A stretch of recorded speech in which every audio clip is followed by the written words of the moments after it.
So we are back in the room, season 3 of the AiC Podcast coming up. But first, as always, sponsored by Boss Brewery. The Boss Brewery bar is back and it's bigger and better than ever and ready for the new football season.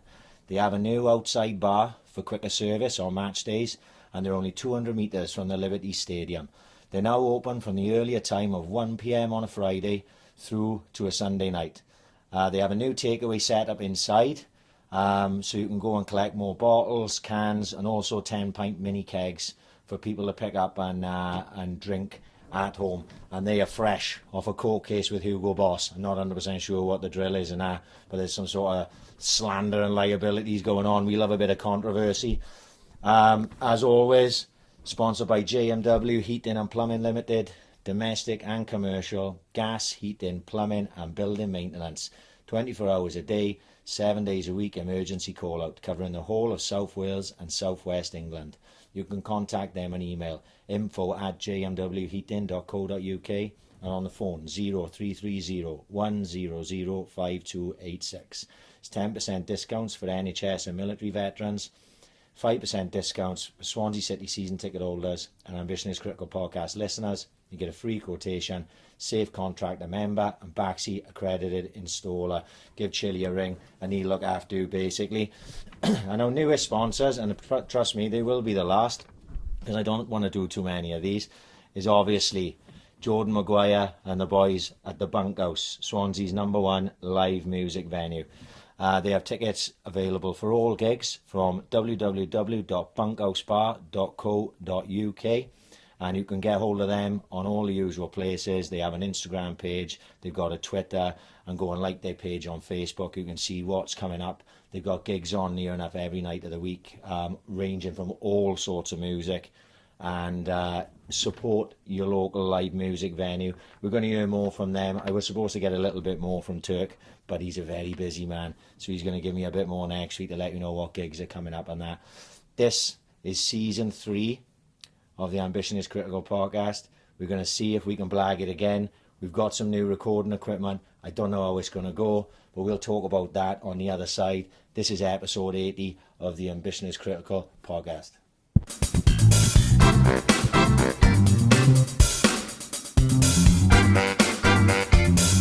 Ambition is critical.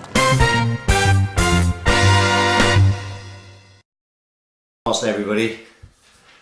Fuck me, the setup don't look so clever now when I'm looking at it like this. No. I'm sure it'll be fine. If I just move around this way, I can just keep an eye on it. So shall I talk you through this? Yeah, go on. We like fucking Star Trek all of a sudden. Like, right. So obviously we did the live podcast just after Jordan Maguire, Turk, contacted me, said, I can get you stuff. Don't go breaking a bank. I'll sort it all out for you. Again, top man. Superb. Bunkhouse is sponsoring us. So I was like, right, no rush. We're going to have 4 to 6 weeks off and going on holidays for it. So anyway, when I come back, we're talking about it. And he said, right, what iPad have you got? Blah, blah, blah, blah, blah. Now, this is the big issue. My iPad is older than one of my kids, like, right? Fuck yeah. So what happened was he bought this like 2 mini mic setup. Apparently this is what the journos use, like when they go and do when they go and do a little talking head with someone like that. Of course, yeah. They just put it on top of their phone because that's where it's meant to be used, and you just record straight off that. So when I went to Jordan's house yesterday to check it out, he wanted me to put this thing called GarageBand. It's an app, right? You put it on and you can control the levels and all this bullshit. Well, the problem with that is the iOS on that will only go up to 10.2 because it's so old. But you need like 12 point fucking something, whatever it is, the most modern one, to run that GarageBand. So bad news for Turk. You've got to buy us a brand new iPad. Right. So the thing is, we're running a bit blind now because obviously we know that's picking up because we just test drove it. So it's going to record, but where I can control the volume, but it's whether it controls our volume, if you know what I mean. Yeah, of course. Yeah. What if you'd think that if you set that at 8, it'll only pick up volume up to 8, and then it'll level it off at that. Yeah. And that would be perfect because that's always been a problem. Have you ever listened? I know you don't listen much to the podcast now, do you? No. And I only listen back to it once, and some I haven't even listened back to once, mate. Yeah. Just because I've been busy. But what I find is this is why I wanted a new setup. It's like levels. So we're talking like this, and I got it on like 10 in my car, right? Yeah. And then all of a sudden, then one of us talks loud, and then I got to turn it down, and then we talking quiet again, and then I got to turn it back up. Yeah. So I just wanted to set it at a level. So you're not having to... Yeah. You know, I don't know if that's going to come that way with this thing here. I don't think it is, personally. But we're giving it a whirl. Looks fucking great. Well...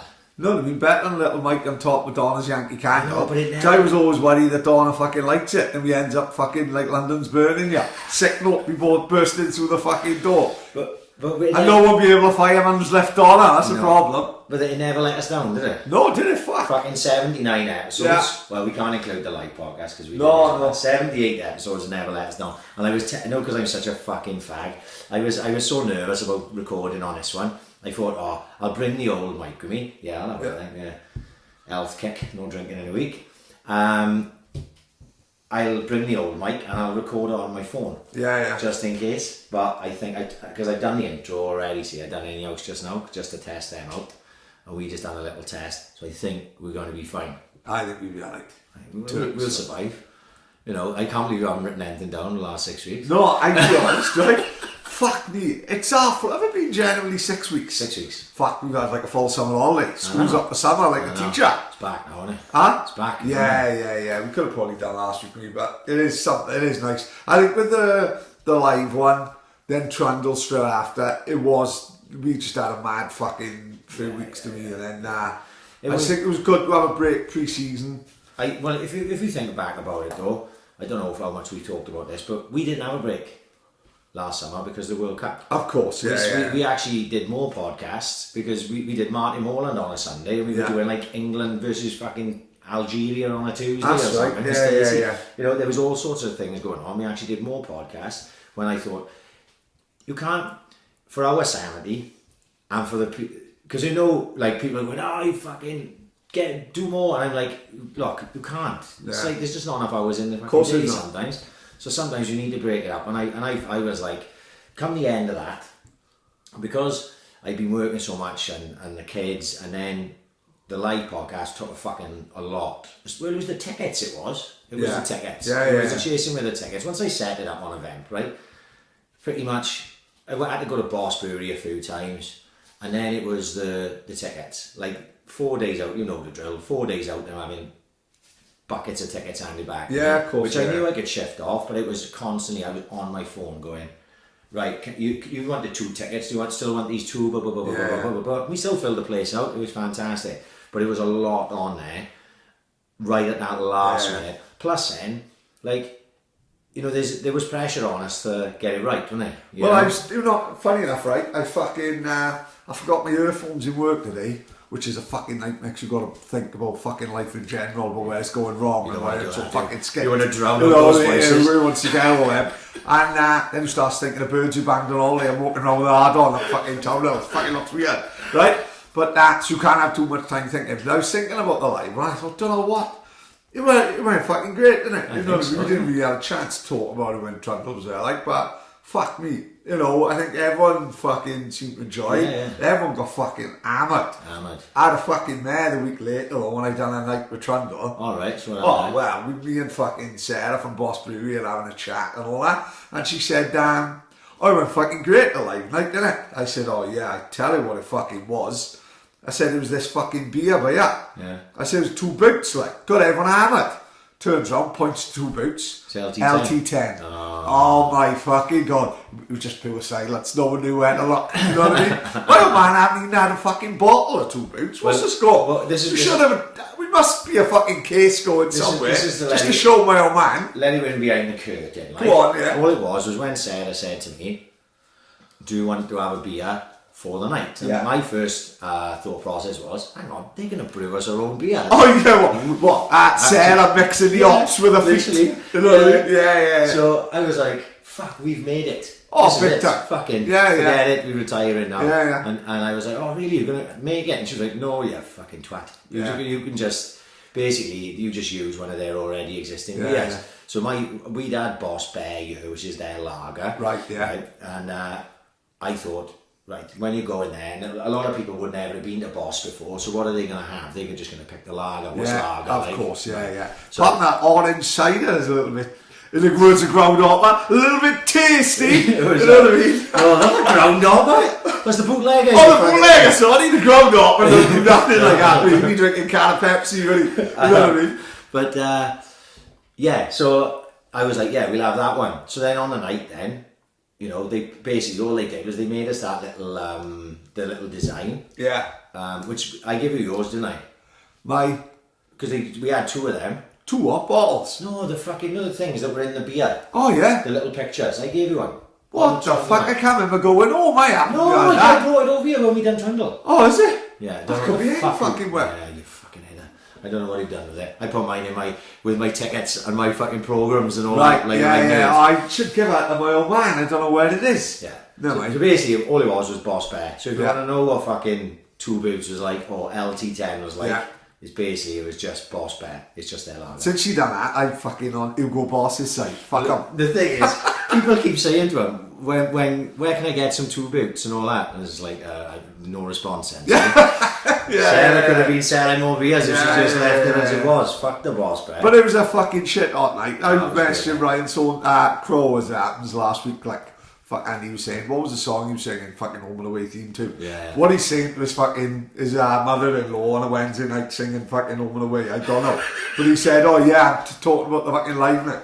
Like you said, to have your fucking name on a beer, we made it. All we need now is my drug dealer from Tadnote to have, the little Charlie bags. Oh, the picture of us. They used to have the pictures of a marijuana leaf. Yeah. If they can just have a picture of me now, coming up straight up the Tadnote, I made it in life, you know what I mean? Otherwise, I don't think I'd be able to show my own man the bag. You know what I mean? I don't know, just tell me something else. He's a man of the world. Yeah. But yeah, honestly, it went well, and like the next day, I didn't realise how much pressure I felt until it was the next day. And even the next day I was like, I text you and I was like, fuck, did it go well? And I had about fucking God knows how many messages telling me how good a night did it gone. Yeah, it was good. But I just think, you know, I'm a flapper by nature, and it was like, I just want everyone else to fucking enjoy themselves. So I didn't realise the pressure that I was under. And when we went to do Trundle then, which was a week after, I was fucked. Do you know, genuinely? Yeah. I was like, I felt fucked all that week, and I don't mean fucked like fuck because I'd had a good baby on a fucking Saturday. Yeah. I mean fuck like all the fucking pressure had just dropped off me, and I was like, I could have done with that being the last one. And of course. Even though it was brilliant, I still was like, I had to really get myself going in it. You know what I mean? It wasn't as easy to do as it should have been, I don't think, for myself. So I knew it was the right time to finish, because otherwise we'd have just something like this as well. If we aren't enjoying it, how's anyone else supposed to enjoy it? No, of course, yeah. So I think I needed our break for certain, and then you go away then and you do things where, like, I was a bit like spent towards the end, ideas wise, like, whereas as soon as I didn't have to think about anything and I didn't have to think about the podcast, things just started coming to me like this. What about asking that guy? And all this stuff over the 6 weeks while we was off, we weren't really off. No, of course. I know you were making phone calls and contacting people. I'm talking to Andy Robinson yesterday, still trying to fucking sort that out. Really? So people know that we still grafting, like. Yeah. You know, Rob was the big one for me. We got to get Rob this time round. And there's, you know, obviously people on a wish list. I tell you what we need to do. I'm going to put a plea out. We don't normally do this. Go on. Who knows Sanjay Williams? And great job. We've got loads of people know those. There's got to be someone. There's a lot of rugby boys for this. Someone get in touch with fucking Liam Williams. I really want to get him on a podcast because he seems like a right character. And he's at the top of the game. Very top. Very top of the game. Elite level. And we don't know a fucking thing about rugby. It was be fine. We'll just be talking about getting drunk. Exactly. And that time I picked him up outside Oxygen when he was wrecked. When he was about 18. And of course Sanjay from EastEnders. Yeah. You know what I mean? Is he married? Is Sanjay Williams married to Gupta? I think, wasn't it Gita? Gita wasn't it? Fucking hell, Gita. But you know, we're back, refreshed, and aiming to fucking go again. Yeah, fuck yeah. You know, blag another fucking season out of it. A lot has actually happened in the last 6 weeks, because we haven't seen each other except Saturday, which we did have a great night. It was cracking day, night. Big shot across Keys, mine. Not as good as Boss Brewery, but still, fucking hell. £5 for 2 bottles of Corona. Oh, show me the fucking lemon. Yeah. Fucking hell, brilliant. You can't. I think I spent about 30 quid, you know what I mean, and come home and literally fucking piss the bed. She always got... No, innit? You know, fucking, you know you've had a good night when you're looking at the fucking, you're looking at internet banking, your internet banking, and you're not fucking doing it with one eye shut, like. You know what I mean? No, it was great in there. There's TVs everywhere now. They got the football on fucking all day. Brilliant. Fucking great. Not that we watched any football, man. No, but it's just nice to have it on. It's like a comfort blanket. It is, yeah. You got Gillette Soccer Saturday up and you see the scores coming in. Not that I give a fuck anyway, but you know, keeping an eye on the Swans. Don't forget, before Sky come along, I remember going to Bremelin and watching El Dorado on the telly. Yeah. So fucking having the football on to me is essential. Like, you know what I mean? But the week before I went on holiday, it was Stereophonics. Right, we hadn't done one for the Stereophonics. No. Great day. Brilliant. Yeah, I've not been funny, right? In fairness, The Secret absolutely smashed it, Ryan Hall. Right. Fucking, he done more. As it is The Secret, right. I've done more in a month than 360 water sports, you know, wherever run it. I don't know if it's council run or what, but it seems to have captured the fucking imagination of people more in a month than the other place did in fucking 10 years. Like he timed it perfectly. Perfectly. No, I think he, in all fairness to mind, he's a fucking blagger, mate. He brought it forward for those, like, let's have it right. You know what I mean? Fucking 2 of the toilets weren't done. Right. He don't give a fuck. You know, I mean, he brought it forward for that. You look at it, right? You got the Stereophonics. Yeah. The sun was out. Yeah. Great, dry day, perfect for people, even if they're sitting on a beach music or everything.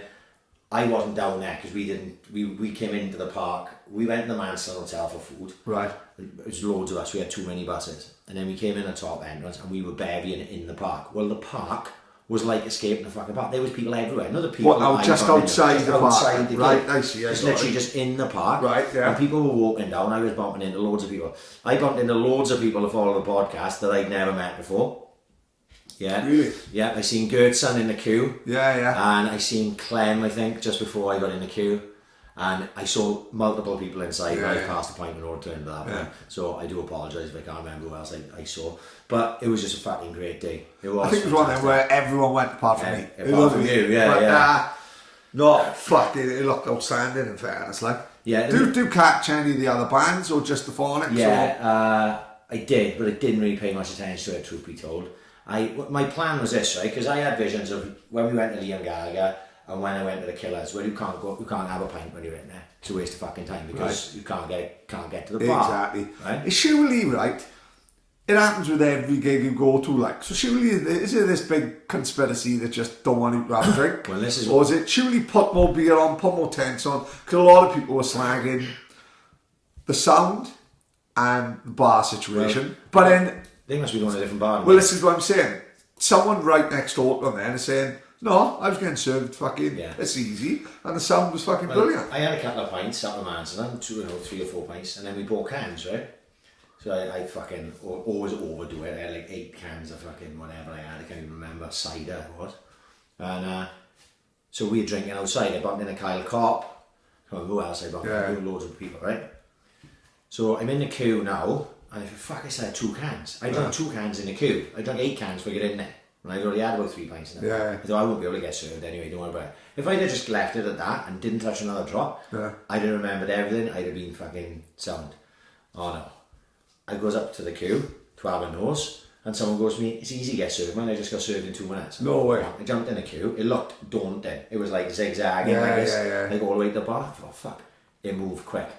Problem was, I carried on begging it, didn't I? Yeah. So by the time Stereophonics actually was on, I was fucking trolleyed. Right, yeah. I was fucking steaming. So, really speaking, it sort of fucked up my experience. Because in Liam Gallagher, I remembered everything. Like, because I wasn't drinking when we get in there. But you've got to have a drink in your hand. Well, yeah, but I didn't in Liam Gallagher. Really? Because I literally may have had 2 beers while I was in there. Because I'm not one for queuing, like, you know what I mean? No, I know what I mean. You know, so, but it was we'll go next time, we'll just roll 3 bottles of wine instead of the one, won't we? Yeah. You know what I mean? It couldn't have worked out any better. I'm no one for Blossom Hill, don't get me wrong. But if I'm having a bottle of wine for fuck all, we having a fuck all. And we knows next time exactly what we're doing. We ordering a bottle of wine, and then we sending that to the furthest fucking drink that's in there. Can you get us an Heineken? And as she walks, we running around like Mo Farah on fucking ephedrine. Yeah. He don't give a fuck. No, that's why he's going to the Spanish hideaway. Because he's jacked up to the girls and he don't give a fuck. I don't care how much fucking corn he's eating. So that was Stereophonics was fucking great.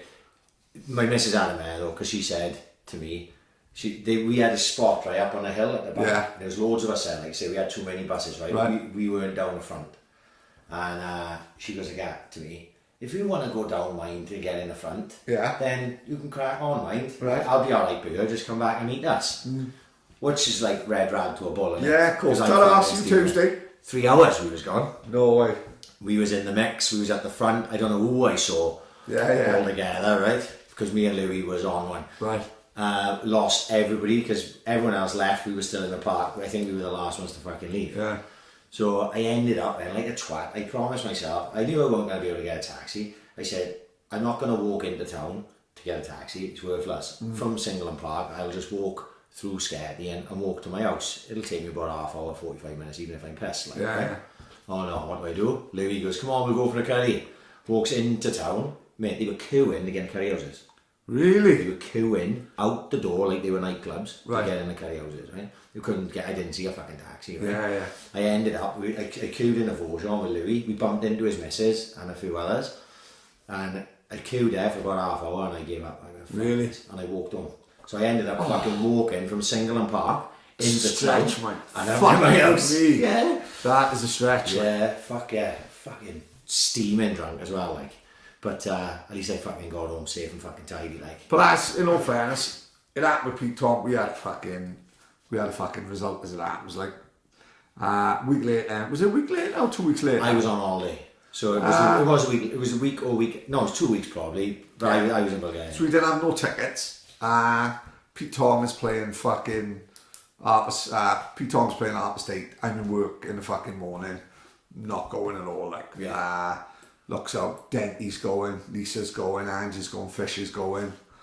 Luke is coming down from London. And no, the more the day is going on, I'm thinking, well, should we just go down the secret and see what happens? You know, me, Donna, Telly. We'll go down. I said, it looked brilliant in the secret. I said, even if we goes down there and has a couple of hours outside in the sun, fucking Ryan's got Leon playing. Who's seen Leon play up at Fairfield? Yeah. He's fucking outstanding, right? Yeah. He's fucking great DJ. Like, all the music that we love is like, down, chick, all the classics, right? So I says, fuck it. It was fucking 1, 2 o'clock. Fuck it, let's just go down there and see what happens. Play it by ear. Like, Tilly's up for it. Tilly all of a sudden decided she's Pete Tong's biggest fan. Right. She was into Drake the week before because Pete Tong is fucking down there. She went, I really fancy Pete Tong. Who don't fancy Plastic Pete Tong? Pete Tong who fucking 14. Who don't know who Pete Tong is, like, you know what I mean? Same as Carl Watts put on Facebook. What did he put?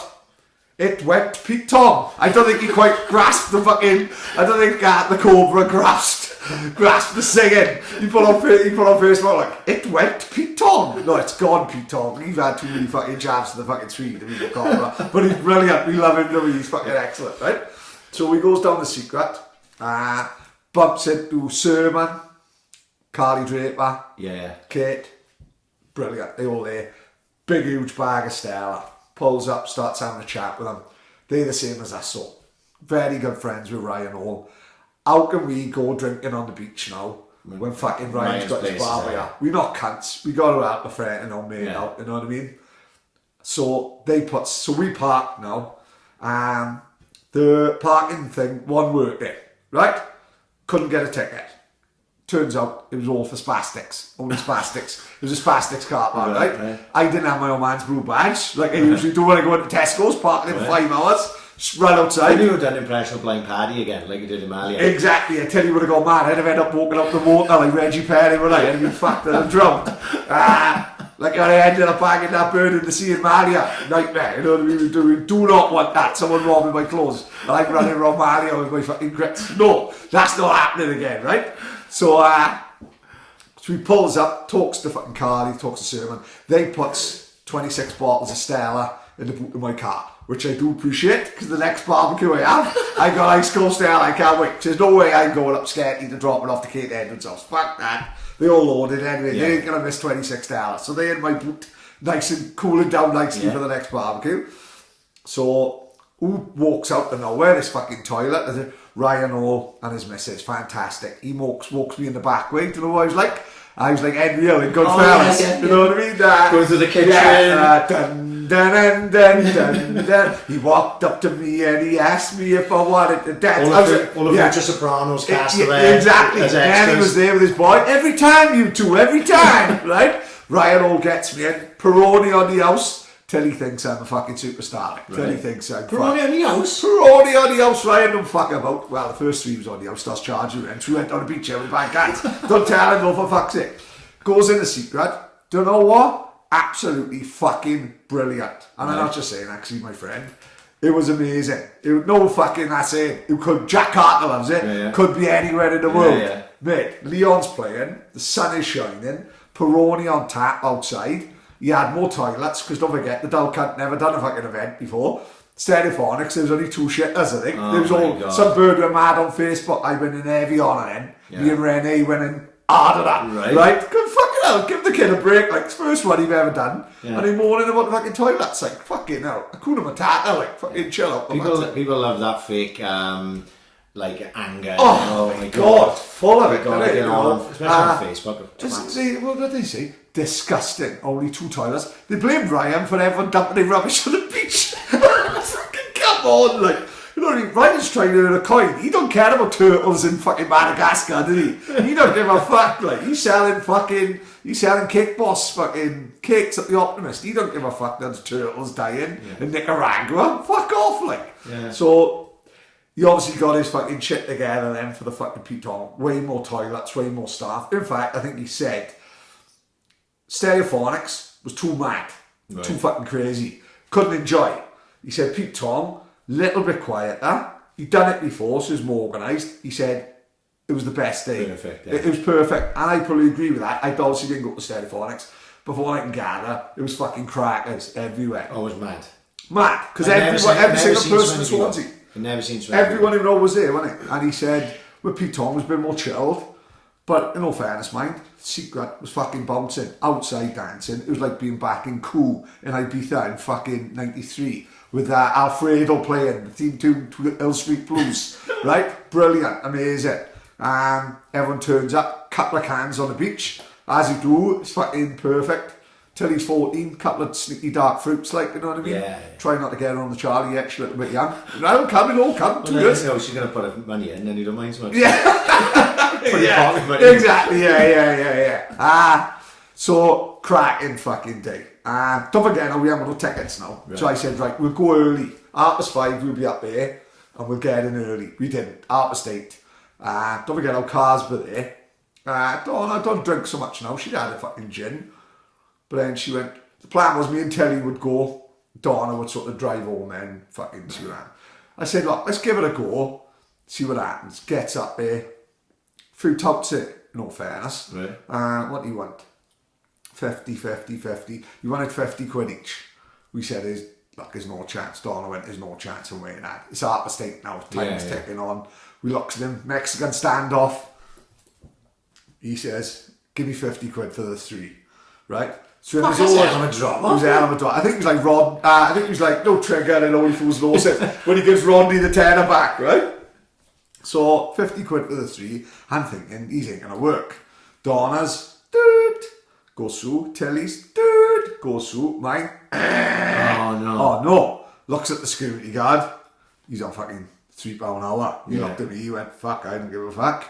You know what I mean? Just said fucking get in. It's not like it was massive queues and I mean he just went, oh fuck, go on. He probably didn't need the ass. Like, in we go.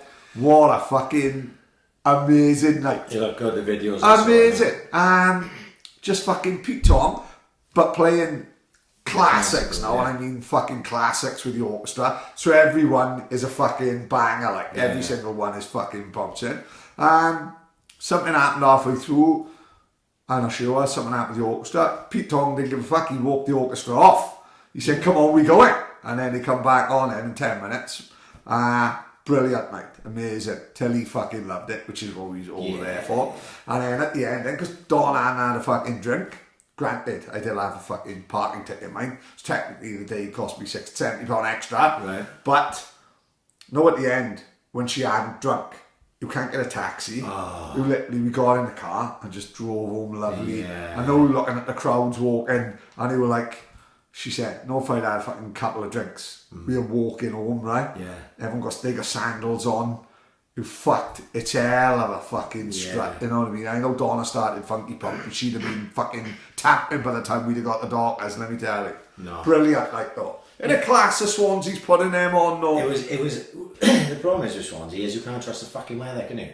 So imagine those both Stereophonics very Pete lucky Tong, if the weather was shite. Imagine the secret, pissing though, just don't happen. No, completely different thing. It was lucky it was I don't know how nice it was on Pete Tong, but it was decent enough weather on. But yeah, so nice t-shirt, well, shorts and t-shirt, on, like, so you can't fault it. Swansea's a fucking amazing place when the sun's out. Totally. But it's just the same shit all as anywhere else when it's fucking lamping down the rain, like. When you look at what Martin Moreland, like, I put a video up, Martin Moreland's like, that looks fucking incredible. Because I suppose if you live in Middle England, like, where you're not surrounded by beaches, you don't see that. No. And yet we've got a fucking bar on the beach overlooking Mumbles, and then stroll there, a 2-minute stroll into a big fucking park. That's really lucky. That's the one thing. I remember having conversations in a taxi with people that they come from Nottingham and fucking Birmingham and these landlocked fucking places, like, you know what I mean? And they said, why did you come to Swansea University? I know we just having a conversation, we come to Swansea University. Oh, well, I went to be by the sea, like. Right, And we don't think about it because we were brought up here. You know what I mean? When I was a kid, I spent a lot of time, we just ride our bikes down the beach, down the fucking Rotherslade and that. And you just don't think nothing of it. So as I got older, I'm starting to appreciate it a bit more, like. You know what I mean? Of course, You know, sometimes you go down there and you think, fucking, we lucky. Really lucky, like, you know what I mean? Look at this amazing place. Like, that time I was running, I ran across Pantycelyn Road. And I was like, fucking hell, this is amazing, isn't it? It is amazing. It'd be like on a postcard somewhere. Yeah, of course. You know what I mean? And then it goes up the high street and it's full of smackheads. But we don't mind those smackheads. Same as the Port Tenant junkies, like, you've got to love them. Can't say low to them, they're too fast, they walk too quick. They're the fastest fuckers. The junkie strut you can spot a mile off. They fast. They like a Safa you power. You could put a fucking Olympic team. You know that walking, Olympic walking. All smackheads. All smackheads. So fast. Just tell them, right, at the end, we're going to get fixed up for the next couple of weeks. What is, you'd have to sprinkle brown on the corners, innit? Otherwise, they're just going to carry on walking straight out the stadium, and you know, like Forrest Gump. You know what I mean? If you sprinkle around the track, they're doing any fucking Olympic walker. Same as Emlyn Road. Emlyn Road, Olympic team in a few years, every house got a swimming pool, every house got a trampoline, mate. Fucking just stick Emlyn Road in the Olympics, mate. They'll come home more goals than the Russians. See, we're making changes to the fucking Olympic strategy. But and then I went to Bulgaria. Well, I was in Bulgaria when I was at Sozopol seems to be the hardest word. I never heard of Sozopol till this fucking all. Well, I feel like I'm a citizen. I think I was pronouncing it wrong anyway. I think it's Sozopol. Fuck off! I'm serious. I do Sozopol serious. Yeah, I'm absolutely serious. Sozopol sounds better. It was a lovely. Sozopol seems to be the hardest word. It was a great laugh. Fucking absolutely fucking great laugh. I told you it was like the McCanns again. He was just constantly hammered. Well, no, I think that's the general consensus. But it wasn't. I could generally tell you, over 14 nights, I was proper pissed. And what I would say I was 15 of them. No, you fucking head. 4? No way. Seriously, yeah. Again, damn it, man. If you buy the pool, if you you don't go away with Donna until you've been in Florida, haven't you? Right. So let's say you have a day by you're in the villa, because I know you've been to a villa, you're in the villa by the pool, you can't tell me you ain't nipping back for the bottle of Bud every 5 minutes. I was with Copley. Mate, I was drunk as fuck, I fell asleep, I turned into a Findus crispy pancake. I was like a red lobster, I had fucking sunstroke for 3 days. They are fucking in Disneyland, riding fucking Mickey's Magic Kingdom. I'm covered in fucking aftersun. Fucking nightmare. So like, I'm having a drink, but I'm not on it. No. Right, not in the days, you know, we'd have a few days. First few days, me and Lee had a bit of a go, and Derek, his father-in-law, we went to a couple of places, we had a few beers. But I was pissed up. One night with Lee, we were out fucking late, put everyone to bed, we were out to Brabus when we was on a Bacardi, I was fucking steaming Tina and taking the kids up to bed, like, you know.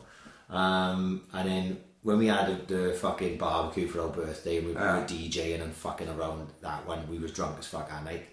And there was 2 nights where I had come back to the room because everyone was sort of like getting their head down early. We'd come back to the room and the kids were in the room and me and Tina were on a balcony. We had a bottle of wine or something and I was pissed then.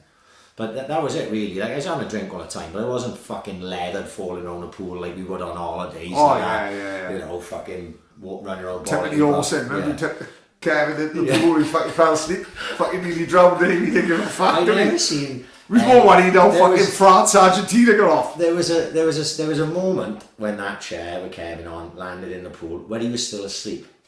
Like it was. He woke up 2 foot underwater. It was only a moment, but he had like his shoulders underwater, and then he went. He did, yeah. And then he was flattening around. It was like Jack who stole an heroin, but he, fucking great. But it is, look, twice I've been in Bulgaria now. It's amazing. You'd love it there. Oh, I have no doubt in my mind. The food is fucking amazing. The beer, right? And it's not as cheap now, right? It's still half the price a year, right? Right, okay. So if you goes out, just whatever you think you would spend on a night out with you, Tilly and Don, and he went for food, and he lashed up, and he went, money's not an option. Right, okay. Yeah. Right? Just split it in half over there. Really? Yeah. Last time I went, it was about a third. No way. Seriously, that's how cheap it was. The last time I went. But the pound is such a fucking... Boris Johnson's a nonsense in Brexit. Yeah. But you know what happened? We were out there, and the exchange rate was shit. Right. And they put Boris Johnson in as Prime Minister, the exchange rate went up. No way. Out there, not massive amount. Yeah. But it did go up.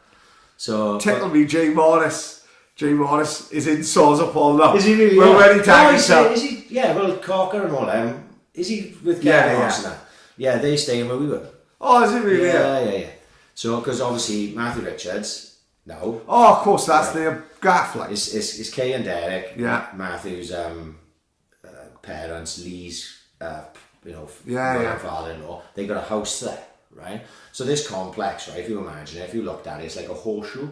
Right. So the first part of the horseshoe would be like houses, and these people own them. I see, And at the back then you had apartment blocks. Right. So my apartment block was right next door to where Lee and Amy were staying, where Derek and Kay were staying and all that. They got like a 3-story house. No way. Yeah, seriously, it's fucking, and it's literally right there, the pool, you can throw a football from their room into the pool. Yeah. It's fucking tremendous. But obviously we were leaving, and then Matthew and Kevin Morris, and there was a big crowd of them. Right, all piling in. They were all piling. I see. Somewhere in where obviously Matthew and his family would be in Kay and Derek's house, and Corco was staying in a couple of different apartments then. Right, I see, yeah. So, yeah, they're all there now, probably causing carnage. Like. Oh, amazing. Yeah, but it's like you say... Bulgaria's like little Swansea, isn't it?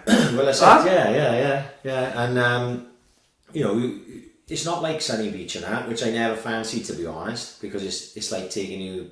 I don't know if I take my missus and the kids to like Magaluf. Like, right, yeah. You know what I mean? It's funny enough, you'd be surprised the families that go there. I know. Not like Mansell took the family to Benidorm. Mansel's the king of Benidorm. Oh, fuck, yeah. Not that the next documentary they mix. Yeah. They have Mansell on there, like 100%. Yeah. Abby May starring in it and all that's going to be brilliant. So, like, for me, Swansea was perfect, because if I wanted to sit around the pool and chill out, which my kids are more than happy to do mine. If it was up to my kids, they just sit around the pool. Like, we were dragging them fucking out to go water park and stuff. You had that. It wasn't far to go for food, to go to the beach, to go into where like you would consider their main bit. I even took Niall to the football. Right, they got a football stadium there. They got a team. Got Swansea FC. FC. Fucking hell. So they got a team, Swansea FC. They're in like the second tier or third tier of Bulgarian football, but they weren't actually playing. We jumped in a taxi. We were going for food, and we were going out anyways. All of us were going out, and Lee said to me, taxi driver told him, he's a different taxi to me, there's a game on tonight. He said, wait, so I knew where the stadium was by that point. Yeah. It was only like the next street over to where we were. So I said, oh, no, you're going to go have a look at the stadium? He said, yeah, fuck aye. So we walks over, and we see all the football fans in. We walked in amongst the fucking Ultras, didn't we? No! Mate, they had Ultras, right? Genuine Ultras, right? Yeah. So we walking alongside the side of the stadium, and if you can imagine, the lower part of the stadium is shops. So they, instead of going into like bars to buy cans, they're just going in a shop and just drinking outside with cans. Like we do when we go to Wembley and that. Basically, so I'm walking down the side of the stadium. We tried to lock in, and they had it fenced off. There's a lot of old Bill around, and the old Bill got guns out there, so I wasn't going to no. around too much. So I said, come on. You also got a fucking 9-year-old boy as well. Yeah, so we're walking down, me and I were walking down, and I thought, you look and you go, oh, these are a bunch of big fucking guys. Yeah. Like Den Haag when he comes down, they're all 6'9", the fuckers. And these guys were fucking huge. And there was two coppers literally just stood in the middle of them. Cause they must know, like. And one of the guys had a t-shirt on, and it actually wasn't Swansea. Bourgas, which is where the airport is, which is about half hour up the road. There's something wrong with their stadium, so they were using Swansea Stadium. Right. for pre-season friendlies because the stadium's not in use. It was Bourgas that were there. So we walked through the Bourgas Ultras, we did. Right. Walked through a fucking load of them, like, oh, fucking hell. Yeah. We didn't fit in either, like, you know No, what I mean? no, We don't no, look no. like them, like, you know. Now there with his rattle. Yeah. You know what I mean? So, but, you know, it was just a bit of a fucking experience. They say you will 100% put weight on out there because all you do is fucking... Nonch. The food is amazing. Food is amazing out there. You've seen the pork sword, didn't you? Loved a bit of pork sword. Well, Leah told me about that. And I goes, what is it? And like, you're saying like, he has chicken sword. I said, no, he said, this is literally a sword. Yeah. And I was like, well, really? He was like, yeah.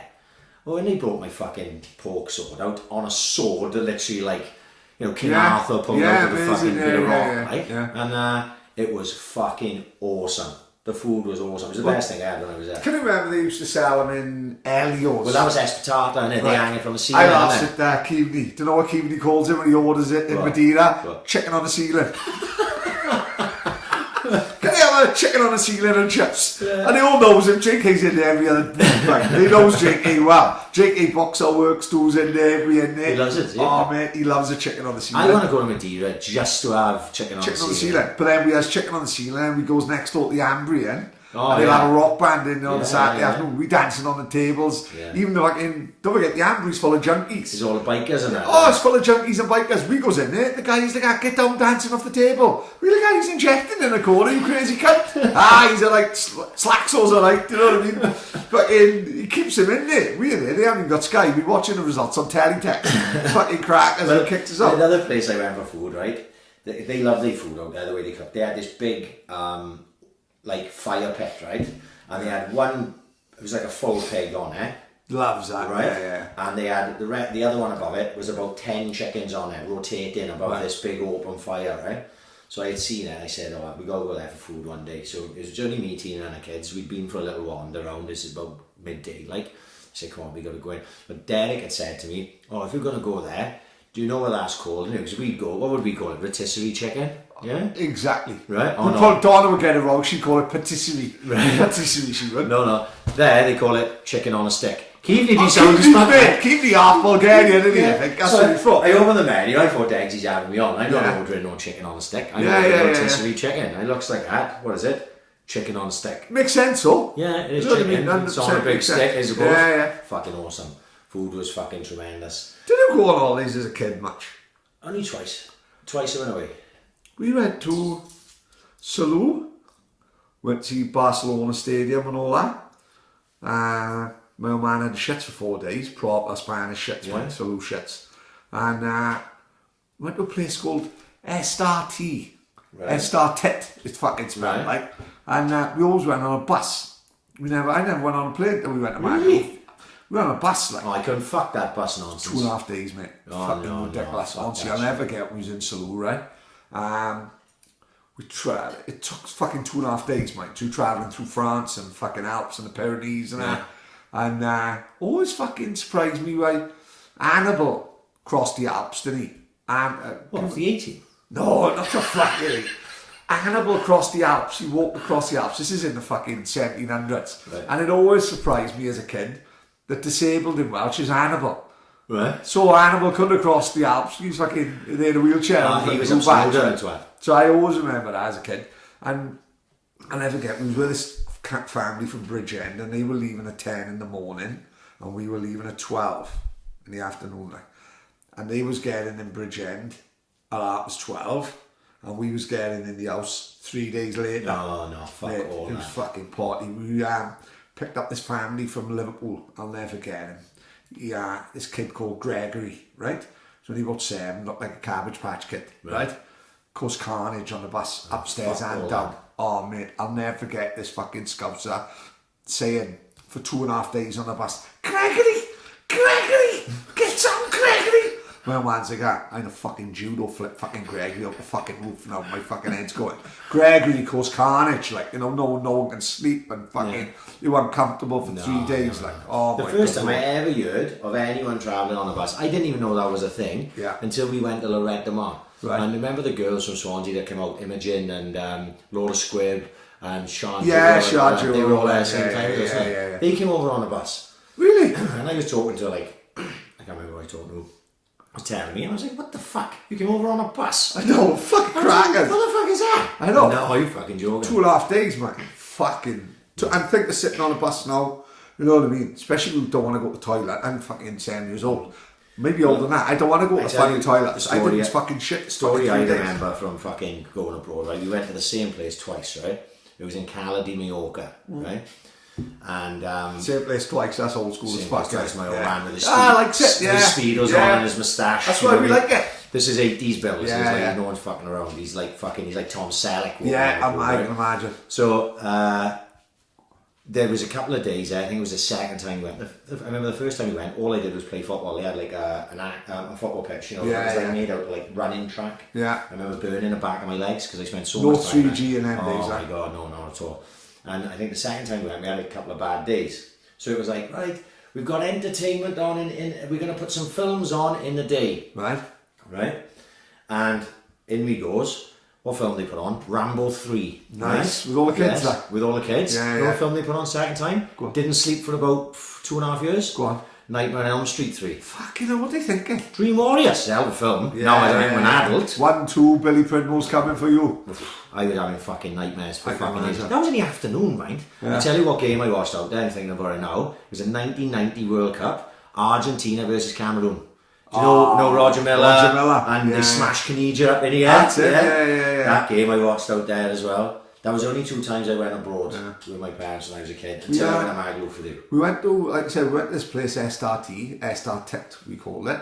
And, no fairness, my mother and father, they was fucking, when you're 14, you don't want to be seen with your mother and father. You don't want to know, like, well, I ended up fucking, who goes to the fucking, I don't think you could do it these days, like, because I was 13, 14, and I met this family, they were singing in a bar/club, you know what I mean? Yeah. Fell in love with a blonde girl from fucking Scunthorpe, like, only because, we had like the neon lights in the nightclubs, and she opened her legs, and her knickers were so white they went luminous. I fucking couldn't get the image off my head for 3 years. In fact, right? That was like me with Nightmare on Elm Street, though. Exactly, yeah. So we was there for fucking 2 weeks, like, and my mother and father wouldn't come to this bar because I was with all these people, and they come on the last night, and it would have been perfect for Tina Turner tribute act, and they missed all the holiday. They was going to shitty little bars just because I had made friends. I didn't want them fucking to be seen with me, like.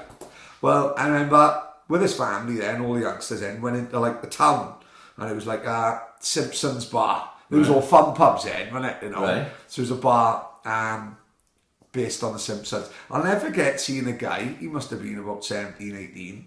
And I was about 14. I thought he looked the coolest boy ever. Tell her what he had on. He had curtains like the Happy Mondays, and he had.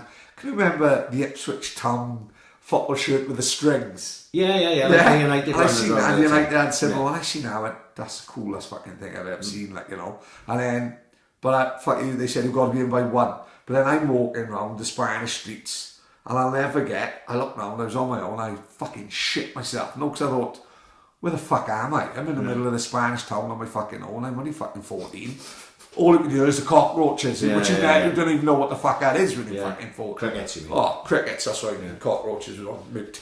It was fucking shit scares, like, you know what I mean? Fucking worrying, like, you know. But it was a different fucking era then, and it's fucking 30 years ago, you know. The McCanns were a distant memory, like, you know. They were a distant memory. My one can't play tennis, my mother can. She fucking embarrassed me and she had fucking me. I was, they used to call me the one where Michael Chang. I was best fucking tennis playing fucking one went by a fucking mile. Granted, there's only 3 kids there. Me, Anthony Cools, Jamie Francis. Jamie Francis chucked the dead bird at me once, fucking shit myself. Blood and guts all over my fucking new Galini fucking tracksuit.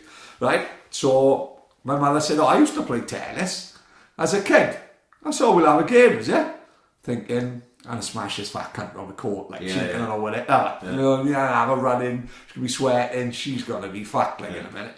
Lumping, fuck, she was like Jim Courier. You know, she didn't leave the back of the court. She hit me everywhere, like 2 fucking teenagers on the court next door. They was laughing, like, fuck, look at this prick, his mother's killing it. Never played it again, fuck that. One way Michael Chang, I loved it. Dark horse, is he? Huh? Do you remember a dark horse? A luminous donkey. That's how fucking good she was. And then, funny enough, the other day, me and Cobley was doubling up against Rob Hines and Dan Baglow in badminton. Right? Yeah, I end up having to work. I'm glad fucking Bags beat Cobley about 6-0. Is it? Rob Hines is even... Dan Bags, he's a lump. Right. But I think he got good wrists, so that wanking he does, I think, Right. on his own. He was like, turns out Bags was like, what do you call it? County champion, a sneaky fucker. He was one of them who fucking... Absolutely. Yeah, he fucking... Cobley's good at everything, isn't he? Yeah. Cobley's good, like I said, the classic one is the plough and arrow, isn't it? On a Monday night when they had like limbo. When they had a limbo fucking competition. Cobley pissed it, didn't he? Yeah. As if he'd been living in fucking Hawaii with Dog the Bounty Hunter all his life. Yeah. Like, when he done the paddleboarding on my wedding, me, Louis and the goose were literally nose diving into the pool and crashing into each other, and Cobley's going on like Vladimir Klitschko before Sharon Briggs knocked him off the fucking paddleboard. Like. But so then you get back, he just gets back into it, doesn't he? But I still... Like, I was waiting, big shout out to Sean Rees, who did the artwork for us. Yeah, quality. Give Sean a follow on Instagram and Twitter and everything, Sean.work. I was waiting for that to come back. And I just wanted to do the 6 weeks then, fucking have a little break, and then we can just come back in and get our heads fucking back on it. Right, so this is what happens. I go away on holiday. Do you know what was lovely? Go on. Apart from my Instagram, I wasn't doing a lot of social media. Like, right. I just put I put photos on Facebook, and I'm really speaking. The only reason I put photos on Facebook these days is just because in a year or two's time I like to look at them again. Totally agree. I can't keep them all on my phone. Yeah. So I put them on Facebook. That's a good shot. That's the only reason I do it now, right? So I put them up on Facebook. So while I was away, there was about 5 or 6 posts. It was just photos and shit. Yeah. And the Twitter, I would spend maybe, if I was up early in the morning and the kids were still sleeping and Tina was laying in bed or whatever, I may have a little look on Twitter. But I was trying to keep off Twitter because it's where I get the most traffic, which I know I get the most headache. And to be honest, to be fair, people must have known I was away because I was getting very little Twitter messages, literally a fucking 2% compared to what I normally get. Until the day I was coming home. Right. Because Ollie McBurney decided to leave. I know. And then... Well, how heartbreaking was it? Well, the thing is, you sort of expected, didn't you? Yeah, because, I expected... Obviously, we knew Dan James was going to go. Yeah. Good luck to him. Chuffed he scored on a I mean, look how much it meant to the kids. Like, and I genuinely celebrated it. You know, because I don't give a fuck if Man U beat Chelsea. Chelsea beat Man U, but I was just happy for him because something about him... He's an honest pro. Yeah. I was talking to Lee about it while we were away. Obviously, Lee's a big Man United fan, and he was telling me that apparently, like Dan James, instead of having the summer off and going on like to fucking whatever, they go on holidays, he paid a wedge of money out of his own pocket to go training in Dubai or something to get his levels up to Premier League levels. I love that, right? Yeah. And Man United fans know about it. And it's been like, this kid have really put it in. You can't fault his commitment, if nothing else. We don't know what he's doing. Don't you think that's the right way to go about it? Instead of going into fucking nightclubs in Manchester, I've made it. He wants to genuinely fucking do well. He wants to do well. So then the Man United fans, without even seeing him, are already wanting him to do well. Because they're like, do you know what? At least with all these pricks we got running around here, fucking on Instagram Lingard's on fucking Instagram saying how good his hotel is and shit like that. You got this kid, instead of swanning off and thinking he's made it, he's trying to fucking actually make it, right? So he'd already won him over. So then during the pre-season friendlies, apparently he'd done well. I think they played a game in Australia. Yeah, man, the match, didn't he? Just while we were away. And Lee said that, because he was on Twitter, I know he's a Man U fan, he's fucking hell, apparently Dan James done really well. Yeah. He had man a match. So then, like, I had my iPad with me, so there was a game, Man U versus Spurs. Yeah. So I streamed it. So we were sitting down by the pool, and I had it on my iPad, and we were keeping an eye on it, like, and it was the game where Dan James got stamped on by Sissoko in the corner. Right, But he did well in that game, and apparently all the people were sick because they played one team first half, one team second half. He only played 45 minutes, and the fans were behind him, you know. And I'm like, fuck yeah, I really hope he does well. I thought he may even start on a weekend, you know. But to come on and score a goal, and you see that celebration, you can't plan. See, of course, it's not a planned celebration. Is it? He's literally just lost his marbles because he's made it. He is like. Dreamt of that. The dream, he's dreamt, absolutely, 100% lived the dream. He's dreamt of that moment since he first ever kicked the ball. Yeah, it's like scoring in the Premier League for maybe not scoring in the Premier League for Man United, but play at that level. He could not. And if you see what I liked about it as well was all the United, even though they All were run falling to up, they all went to him. Yeah. It's like as if they all knew what it meant to him. You know what Yeah. I mean? And it took them ages to go back. I've watched the whole thing. Someone was filming it on their phone from the crowd. Yeah. And they take ages to go back. It's like they all give him a fucking love. I'm like, mate, that is fucking awesome. Like, whether they know about his old man dying or whatever. It's a shame, innit? You didn't get to see that. Fuck, sometimes life is fucking cruel. Cruel. And, you know, you just like to think that the death of his father will only make him stronger character-wise, you know what I mean? Because there's other people that would let them fall, massively, you know, and it doesn't look like that he's let that happen to him, like, you know. So I do wish him all the best, like, you know, genuinely hope he does well. Like, when players leave, more often than not, I could give two fucks, like, whether they do well or not, you know. There's players who had an affinity with, like I had a massive affinity with Trundle. I was gutted when Trundle left, but at the same time, I still wanted to do well because, you know, he always done well for us. You know, Robbo was slightly different, like, because Robbo, it looked like he left for money. So it was like, you know, now I'm looking back at it now, I can see why he would leave, because he's got a future. He's got, of course, that will set you up for life. life. That contract with Leeds sets him up massively. So I can see that now. But at the time, I was like, fuck Robbo, do you know what I mean? Because the way he had gone, he'd gone for cash, and then we ended up going up, and, you know, like that. But then, you know, there's other players I could have, but something about DJ that I really like. Ollie McBurney going, whether he does well or not, no, really speaking, I don't care. Yeah. You know, he seems like a good bloke, you know. But I don't keep a little eye out. I keep an eye out, don't get me wrong. If he knocks in 20 this year, I'm not going to be gutted. Like, I say good luck to him. But there's something about Dan James that I really, really want him to do well, like, you know. But anyway, Ollie McBurney was leaving. So my phone is just like this. I'm still in Bulgaria now. I'm like checking my fucking suitcase in the back, and then my phone is going bing, bing, bing, bing, bing. Who are you going to get as the next tattoo on your ass? Don't people listen to this podcast? I'm pretty sure that I said on a live podcast, there's a reason why I won't be doing another tattoo bed. You remember that, don't you? Yeah, of course. So the reason why I just reiterate this again, why I won't do another one, is because you just end up being, that fucking prick's off again doing the tattoo on his ass. I'm not going to be that guy. Twice was more than enough. Right? So, and luckily enough, the second time we managed to raise a few quid as well. Raised a few quid. And the profile of it was completely different then because of the podcast as well. Because I did the other time, I was just doing it for a novel amongst the boys, you know. You know, this time it had a bigger platform and ended up, do you know that's still getting retweeted? Ollie McBurney's, because I'm tagged, Ollie McBurney tagged me and Salute in a tweet with the, here we are, just chuck the money in basically, is what he said. And Sheffield United fans are still retweeting it and talking about it. Yeah, really? I literally got retweeted 3 times today because I keep getting his messages. Like, fucking hell, like. And it's that thing because they are probably showing emails. Did you see what Ollie McBurney did? Yeah, of course. Yeah. So like I do hope he does that right, but you know, basically anyway. But yeah, I got back. By the time I got off the plane, I had about 47 fucking messages, and it was back to like constant then. You know, from the time I come back, when you starting again, and the rest of that. So I think for my own fucking sanity, I got to take a little step back from Twitter at times because it's always been my thing. Someone messages me, I pick up my phone straight away, no matter where I am. I pick my phone up and I'll message back. Right. And there's been occasions where my missus is talking to me and I just picked up my phone without thinking and I'm like in the middle of messaging someone about nothing. She's going, you've done that again, have you? And I go, fuck. So now I'm fucking going to so if I don't message people back straight away, I'm not being a cunt. There will be a time in the day when I do fucking message you back. Just I can't be on my phone all the fucking time because it's causing aggro for me. Another reason why I needed a fucking break. But yeah, they left. But actually the summer window wasn't all that fucking awful, dependent on how good these fucking boys are coming in. Right, so we made 6 signings, right? So, I don't know if I'm pronouncing this right, Kalalu or something, he's the boy we had from Basel, the winger.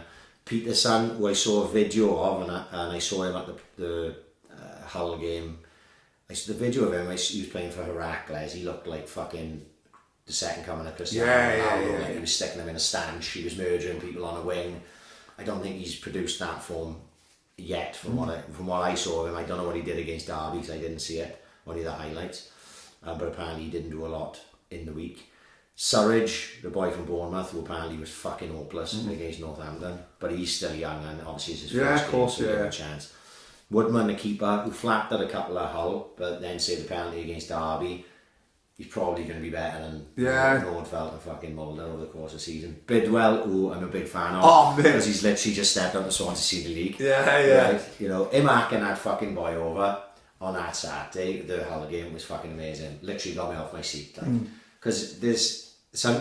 It was so comical. You know, you see. Oh, brilliant! Yeah, fucking brilliant. Old school, it is. Yeah. Well, the guy was gone. He's gone. No, I'm not chasing that cunt. He can just have it, like, you know. And that made my fucking day.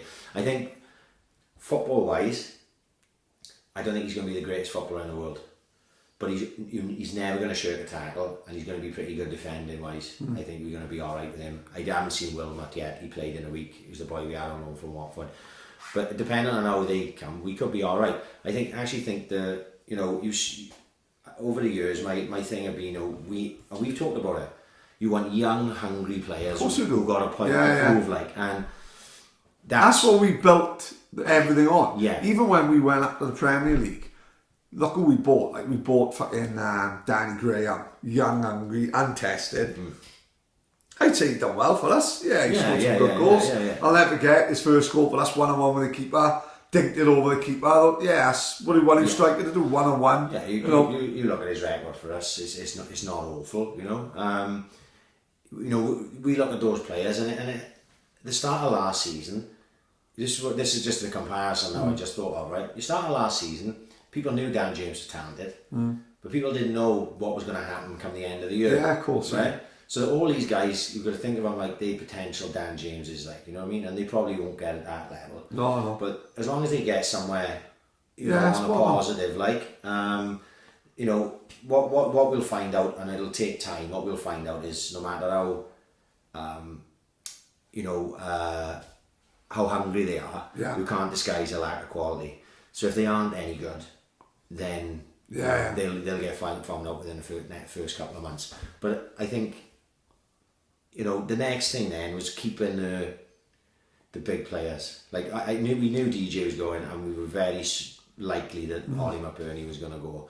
But I think keeping Van der Horn, Grimes, Connor Roberts, which I think we will now, do they? Well, apparently there's like still, you know, because the European window is that's the only one. There's still a chance that they could go. But I'm not hearing anything, do you know what I mean? There was like a report 2 weeks ago about some German side, but they couldn't afford Van der Horn.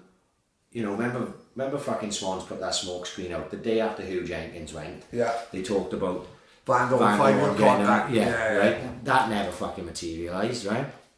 So, keeping them, as long as we keep them, because obviously we're talking about, you know, we were talking as if we're going to keep all those players. Yeah. That's a very big thing. Excuse me. And then, I don't know whether we can expect Bourgas and AiC to stay. Which would you rather? AiC could do well in our league. In that league? Fucking hell. I would think so. Yeah. But it's like one of them, isn't it? Because, right, he's a mercenary. Yeah. You don't give a fuck about the club. You know, but he will score goals at that level. Score goals at that level. You're only going to see the 2 goals he scored against fucking Northampton. One of them is sheer desire to get there before everyone else. You know, the ball hands in there, and he runs flat out into the keeper, everything, heads it in. You know what I mean? That's what he's got, and that's what he'll give you. If you know it, but what you will lose with him is that wherever you play him, that's not where he'll play. Yeah. So, you know, if you play him on the right hand side of a 3, and you've got, you know. Well, saying that, you probably... What I'm trying to work out is how financially they can keep Bourgas and AiC. Because if Bourgas on decent money, which I would assume he was because he came for 50 million, and AiC apparently was on 80 grand. And I was told that while AiC was where was he last year? Fenerbahce? Yeah. They were only paying him 30 grand of that 80. We were paying the other 50. Right. So we're paying 50 grand a week for a player that's not even fucking playing for us, right?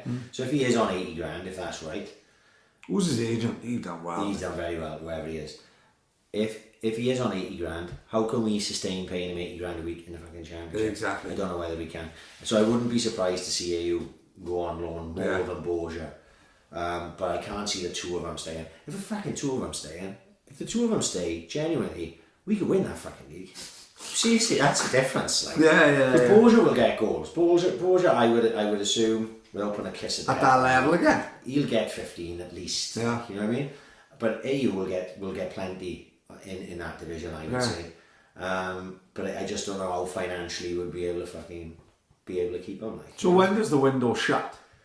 Fucking God only knows. Yeah. End of August, is it? Fuck, no long, see. Yeah. A couple of weeks left. So, if we keep them all, we may bankrupt the fucking club, but we may do well next season. We may do well next season, Yeah. But it's another year. It's another year being a fucking Swans fan and the way it's going. So, I saw enough in our Hull game. The first half was fucking shit. They were playing like it was a training game. And they played Selena on the left, which is a complete and utter waste of fucking energy for everyone. Because Selena's wasted as a winger. When they moved him inside in the second half, he was just a different fucking player altogether. Yeah. And he's one of those players that needs to have a lot of the ball. Yeah, of course, yeah. Just keep giving him the ball, he will create something eventually. He was excellent in the second half. And the Swans were good and they won. I know they only won 2-1, but I felt that we actually, if we'd taken chances, we'd have won that more comfortably, But I've seen enough in that game. I didn't see only the highlights of Derby and only the goals of Northampton. So it's still early in the year and so Preston this weekend. And who knows what the fuck's going to happen. This crowds were lost more, although I didn't know what's that. But don't you think that's the people who are there now are the people who want to be there? Yeah. So although it's like, is it disheartening? The stadium, it's got atmosphere. One thing I will say, this is what I will say, right? I had tickets in the South Stand. The first time I've been in the South Stand for a long time. For the Hull game. And when I was looking across, right, Hull brought nobody. They literally come on a skateboard, right? Right. So that whole section, because you still got to segregate it off. Yeah, of course, was all missing, and there was literally. There's nothing you can do about it. There's nothing to do about it, right? So you take that off, and we had that a lot last year. Yeah. When teams come from up north and that, they didn't bring fucking a lot of people with them. The East Stand, right, the North Stand there where it adjoins with the away end. Yeah. They sell those tickets late when they know how many. Right. So that was a little bit sparse, right? But then from what I would consider the north into the east starting and the east stand down to the south was full, right? But give or take maybe one or two seats. It looked full. The south stand, from what I could tell, seemed pretty big. On the west there was big patches, and up on the west north there wasn't that. But we're gonna get it But like you said, this is how many people I know that give up their season ticket for. Of course, and weren't there. But it's you're gonna get it. You're gonna get 15,000, 14, 13 maybe somewhere along. That's. But they're all real fans, mate.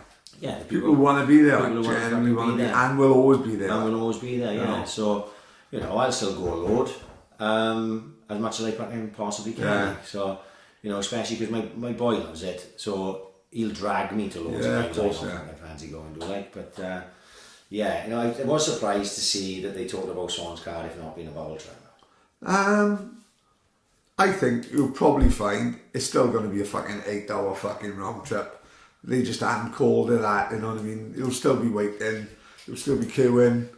I just think they're just saying that. Fucking. I don't think it's been confirmed anywhere. No, I don't see it happening. Not with the way Swans and Bristol kicked off at Bristol last year. They can't have people going on trains into Cardiff City Centre on Saturday afternoon.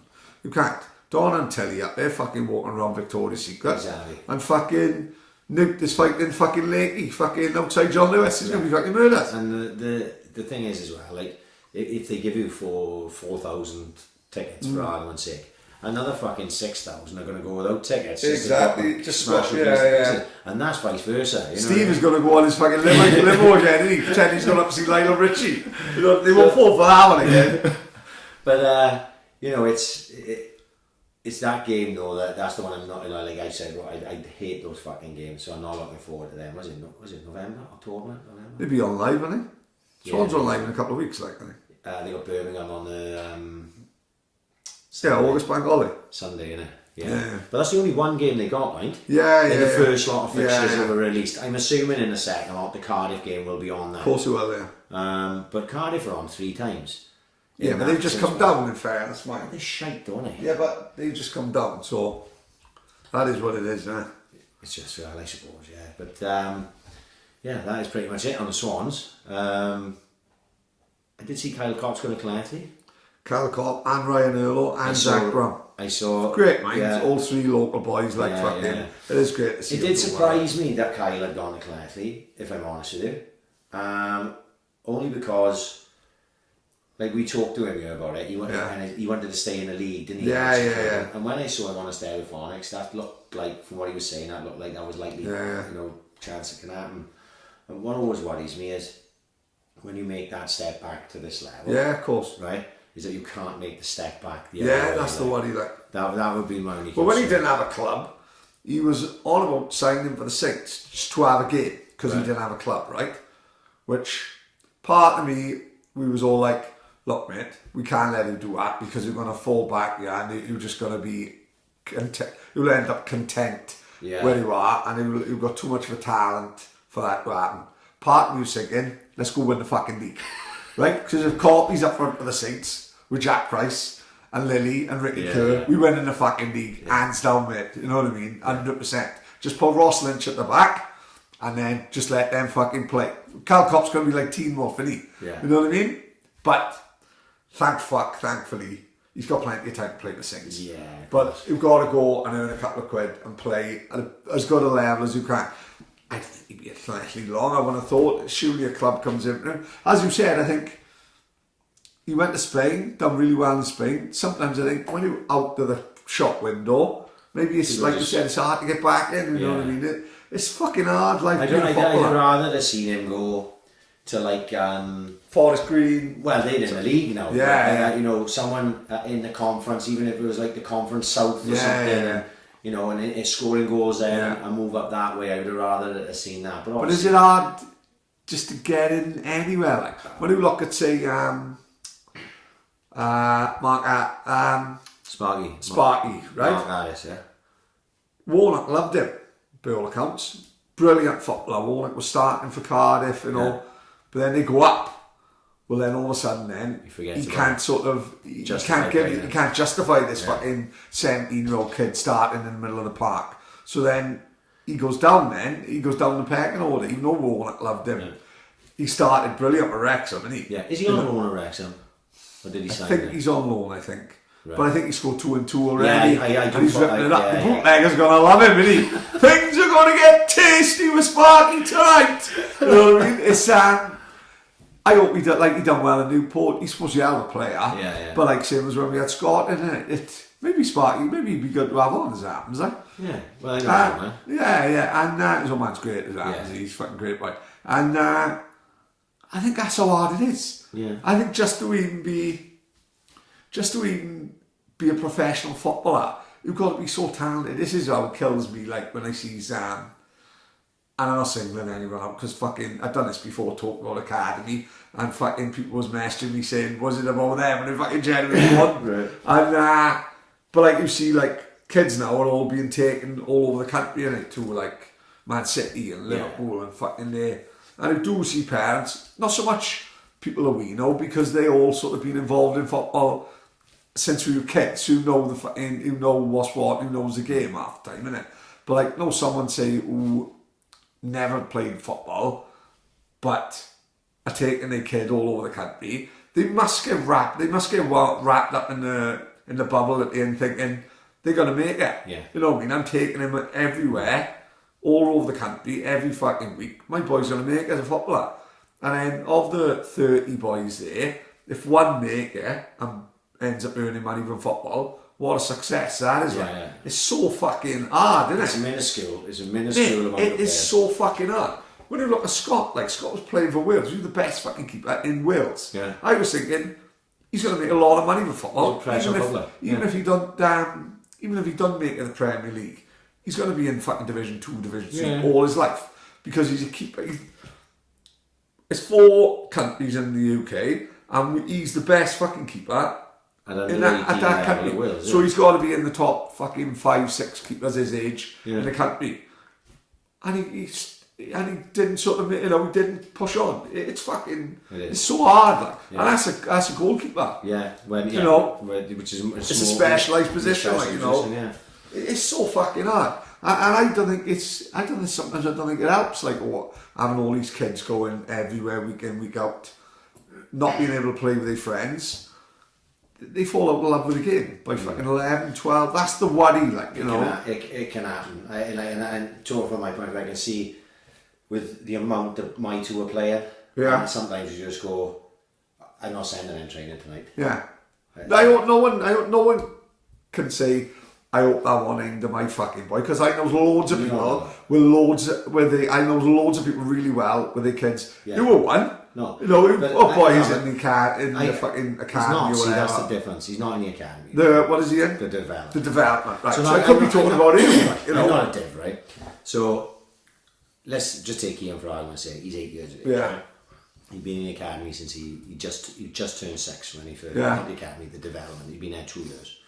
So he was always in what I would consider the A tier and the development, up until about 4 or 5 months ago, where they had an influx of new boys, Swans released players, right, and he sort of knocked him down, where he would be considered now in the B, right, I would say. So let's talk about what you're saying. There's levels to this game. Yeah, of course. So the academy kids, they're the kids that got to go on a Tuesday and a Thursday and a Saturday to Cardiff, no matter where they're from. Really? Right? Right. So they could be living in Carmarthen, they got to travel there, and they could be anywhere, right? They've got to be in Cardiff on those days, right? Really?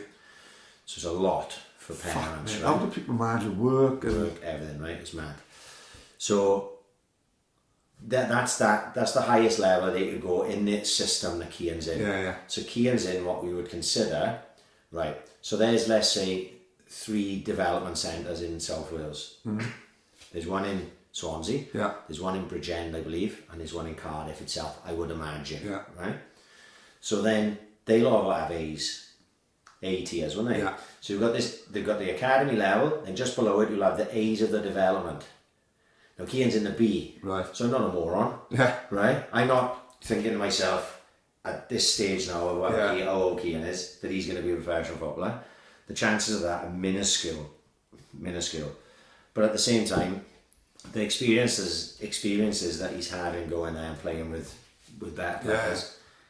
And on top of that, he loves it massively. So I know you're not talking about me, or if you are talking about me, I'm not taking it. No, listen, I could be talking about anyone, like, you know, and I mean that, anyone. No. I'm not fucking thinking about one person. No, because I just see, like, the kids, no, I don't feel sorry for them. They live in a fucking dream. They, as you said, they enjoy it, like, you know, they enjoy it, especially when they put in the kit on and they go to all these training grounds and all that.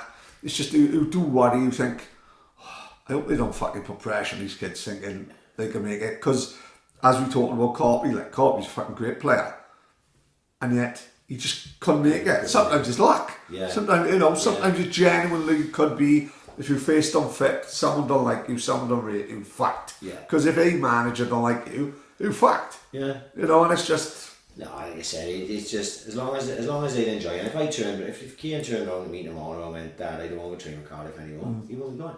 You know what I mean? And the same with that. So, you know, it is what it is. As long as they enjoy it, they'll go. But there is times where they've looked at Cian, especially because now as a goalkeeper, so it's not, you know, it's not as physical. It's like you say, specialised. There's a lot of pressure, but it's not as physical as like when Cian's playing and he's trying to do everything. So sometimes I looked at him and he looks fucking knackered, and I go, like, he's not going, you know. Because you've got to have that. Yeah, you've got to be able to see that. There'll be some parents that don't see that, yeah. And then they burn their kids out, like, you know what I mean? You know, I don't think for a second that Cian's going to make it as a pro. He'll be a decent footballer. He'll probably play in the Welsh League or the Senior League, and he'll be a good footballer. And people will always talk about him as being a good footballer at that type of level. But I don't think he's going to be a pro footballer. I'm not fucking stupid, like, and I'm honest enough about that, you know. But I do see it myself. I see it. There's some parents are keen as fuck. That's why I don't go up Cardiff anymore. So I work late on a Friday now, and it suits me because I don't like being around a lot of the other parents. They fucking whoppers, a lot of them are. But that's part of the course, I think. Like, of course, yeah. But as it happens, that nearly segued lovely into Swansea Senior League. Right. Season's about to start. Yeah. Saints looking good. Fucking brilliant. Yeah. Strong squad. I think it was a strange one, wasn't it? So it's been a strange pre-season because I sort of been privy to Kilvey and Roxburgh. Yeah, of course, you know?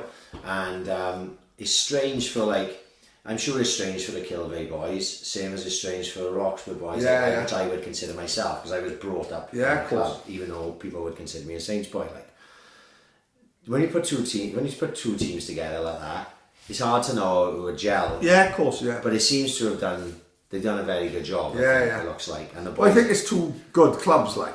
Yeah. Well, and the random thing is, they were two clubs that did well, mate. Like, they were two clubs that... Yeah, they weren't Mickey Mouse. And they're not two shit sides that come together. Till we've done it as well, I only found out this CRC, isn't it? CRC and Morriston Olympic. Sad. So, like, you've got Morriston now, can only fucking grab one club. But good, at least they're not folding. Yeah. You know? There's two ways of looking at it. To me, there, with the amalgamation of Kilvey and Roxburgh and CRC and Morriston Olympic, you've lost two clubs, haven't you? Of course we have, yeah. You know, you've lost out just numbers, just looking at numbers on a fucking paper, you know, and it's sad that type of thing has to happen. But, you know, I look at that now, that Kilvey, Roxburgh Fords is what it's called, right? That Roxburgh Ford side, which has joined the Kilvey and Roxburgh, they're going to be strong this year. Yeah, totally agree. I couldn't tell you much about CRC and Olympic. Are they in the first division as well? No. They're in the second division. Right, but Kilvey must be going to be strong. And then, obviously, the Saints now we're signing, we've signed Penny. We've signed 3 from them all now. 4, I think, Manners didn't have a club at the time. But, I don't think, they're obviously not going to be happy. Same as we won't be fucking happy. What I find about Swansea League, it goes in swings and roundabouts. Saints nearly fucking folded at one time. Go drop down 3 divisions. But then it happens naturally, doesn't it? Yeah. So you sign players come, players fucking go as well. And I think that's just what happened. Like a lot of the Mall boys, a lot of their friends played for the Saints. Chappie joins West End, like massive loss, fucking great player. I love Chappie, he's fucking brilliant on and off the pitch. Like, but then players that we sign in may make you stronger, funny enough. You know, like lose your best player. Yeah. But then what you lose and what you gain. I remember watching Penny when he was about 17 playing for Penland, and he was fucking pinging fucking balls around with his fucking left foot like Kenny Sansom, right? And I thought then, at 17, I thought, fuck, he's a good player. Yeah. You know, he stood up, like, and to stand up from left back was like, fuck me, what a fucking footballer he is. Like, I think he's only improved, like, you know, a lot of the boys said, that's fucking, you know, he's a great signing. And then Nugget is another one who I think is in the same vein as like Ryan Earlo, fast as fuck, get a goal, great fucking player. Ashley Hamilton, game as fuck, big, strong, lump.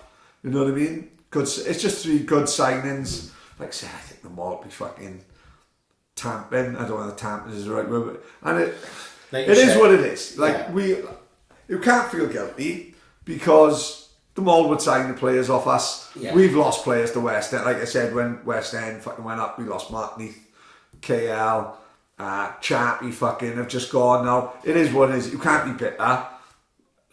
You just got to say, thank you. The door is always open for you. You're always welcome back. And it bites your tongue. And the door is always open, like, because it's a pub league at the end of the day. So if someone goes, there's a fair chance they can come back. Like, Mull will be alright. Mull will fucking fight it through. And in 2 years' time, they'll probably be winning cups and challenging for leagues again. That's what it is. It's fucking, it's the circle of life, as fucking Simba said. The sort of, it looks like, when teams are getting top heavy, though, if you think West End, Saints, Roxburgh, Fords, who else is strong? Penland, obviously. Yeah, Penland. They are the benchmark in a minute, don't they? You know what I mean? So you've got a number of sides who are very strong, and it only makes for exciting games. Yeah. I mean, if Penland are just going to steamroll it, totally agree. Yeah. There's not much to the league, is there? But you know, you look at it now and you go, oh, fuck, I'll go and watch that game. Yeah, I totally agree. And I saw the first game of the season, the Saints Roxburgh, Yeah. And I was supposed to be going away that weekend. No, it doesn't look like I'll be going away. What weekend is it? It's a bank holiday weekend. It is next weekend. Yeah, it's next weekend. Season, yeah. So I think I'll go up and watch that on the 24th.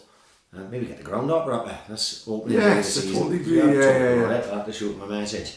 But yeah, it could be interesting. You know, another interesting year in the Swansea Senior League. It's just a shame.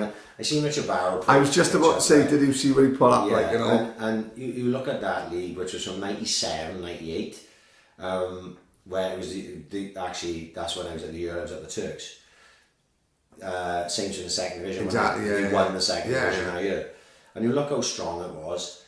First division, second division, third division, and you just go down, fucking hell. You know, their names like Avid Brotherhood, they're not around anymore. Yeah, the teams are won there, like Motspurs. Yeah. Consortium. Clyde. Yeah. And it, like all sides were good, you know, good sides, Yeah. like, you know.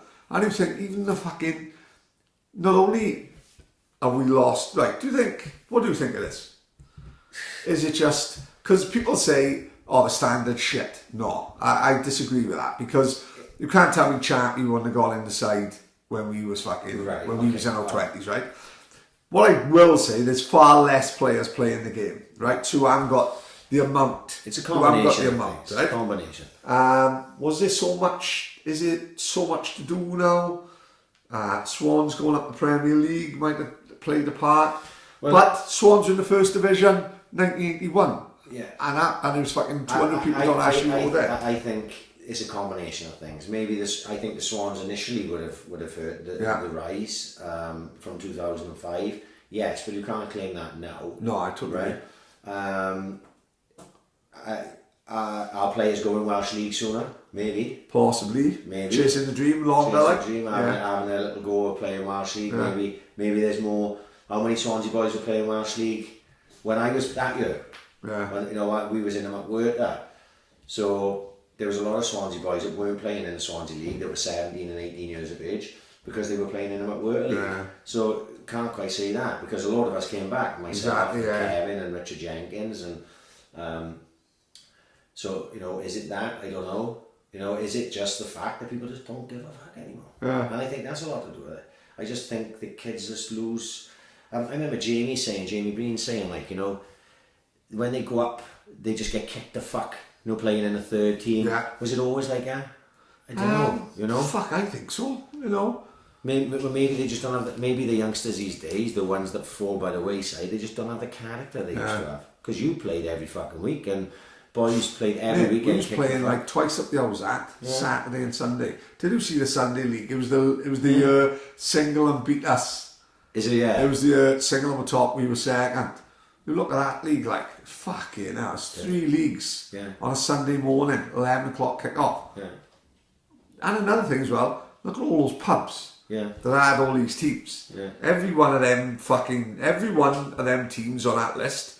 So that's 6 divisions, 6 reserve divisions, 5 Sunday leagues. Every team on there has got a pub. Yeah. Right? Now, if you add all them teams now, everyone will be sharing pubs. Yeah. Because you haven't got enough pubs to sustain all them fucking clubs. Yeah. You know? Me and my old man was talking in the week and he was talking about the old days, about Carmarthen Road. And there was a pub on every corner, like, not like... people are telling me about that, yeah. You know, Carmarthen Road, he was reeling off these pubs like the Red Cow, the Philadelphia, you know... Philadelphia, you know, and like, the Roxburgh was actually on Carmarthen Road, but it moved, unless I totally got that wrong. You know, sort of the Monster, sorry. And he sends pubs everywhere. But they've all gone, like, all of them. This is why, the South Africans boxed for Colin Green. Yeah. Well, they would come over every couple of years. And they couldn't believe, you know, they'd come over for like 2 weeks to Swansea. But they couldn't believe there's like pub, and they'd go back and say, there's pub on every corner. Yeah. You know, it's fucking crazy place. Like, every night there's fucking people in the pub. Weekends, you fucking had it. It's fucking amazing. You know, it's gone. It's a change in culture as well, because like, if I said to I remember in the Bryn, right? A Friday afternoon was always packed, in it? Packed. Boys were finishing work at 2. Yeah. We'd go in and play. Shoplifters would be in there by 3. Yeah, and even if they stayed till 5 and went home for tea, they were there for that few hours. Yeah. People don't do that so much. No, even the builders don't go for a pint after work. If I said to my missus, no, I'm finishing at 3, I'm going to go down the pub till 5:30, I want my tea on the table. She'd fucking stab me. Yeah, I agree. You know what I mean? She looked at me fucking dumb. So, you know, it is a change in, we've definitely been pussified as men because we don't go, I'm going to fucking pub whether you like it or not. I got to put in a holiday form anytime I go to fucking But I know women like in the generations gone by, who would be in the pub every night. Yeah. You know what I mean? The pub was the fucking, I was the fucking art of the fucking, Yeah. they'd be in the pub every night. Maybe it's different for me because, like, I got young kids and they're normally always with us. So I can't just go, oh, me and Mammy are going down the fucking traps. Yeah. Stay in the house on your own. That's not the way we live, like, you know. So, maybe when they get older, maybe I'll go out more. I don't know. Like, who knows? But I think it's all connected. Of course it's it is, all connected to the football as well. And you just got to hope that they can keep. So, you know, the Sunday League gone now. Is that right? Don't even exist. Right. Like. So there's not even a Sunday League anymore. Yeah. You know, what's next? Is fucking 2 divisions instead of 3 divisions, or you know, and it'd be a sad thing. Was it no local football? Crazy. You know, and I go out and I watch junior games every Saturday morning and every Sunday morning, and there's fucking kids everywhere. Yeah. So where do they go? Kids everywhere. Yeah. So you know, if my So who would you say is actually thriving at a younger age? junior section massively. Anyone who goes to watch junior section on a Saturday morning at Minute will tell you the same. Really? Because you've got the 13s or 14s and that type of age group, 11s or 12s, you know, because Niall's gone up to 12s this year. They'd be in the full-size pitches, right? Yeah. So you've got, at 10:30 in the morning, you've got under 11s, under 12s, under 12s, under 13s, under 40s maybe, playing on full-size pitches at Minute. Then on the smaller mini ones with the 8 and the 8 aside, which is what Niall was last year, say under 11s and 10s, they're all playing. Yeah. And then on a Sunday, you've got the mini football at Minute. You know, they're on the pitches at the top. So, you know, there is, like I say, I'm involved in it. There's tons of teams. I think Niall just got his league this week because it's the first time they're going into competitive football, right?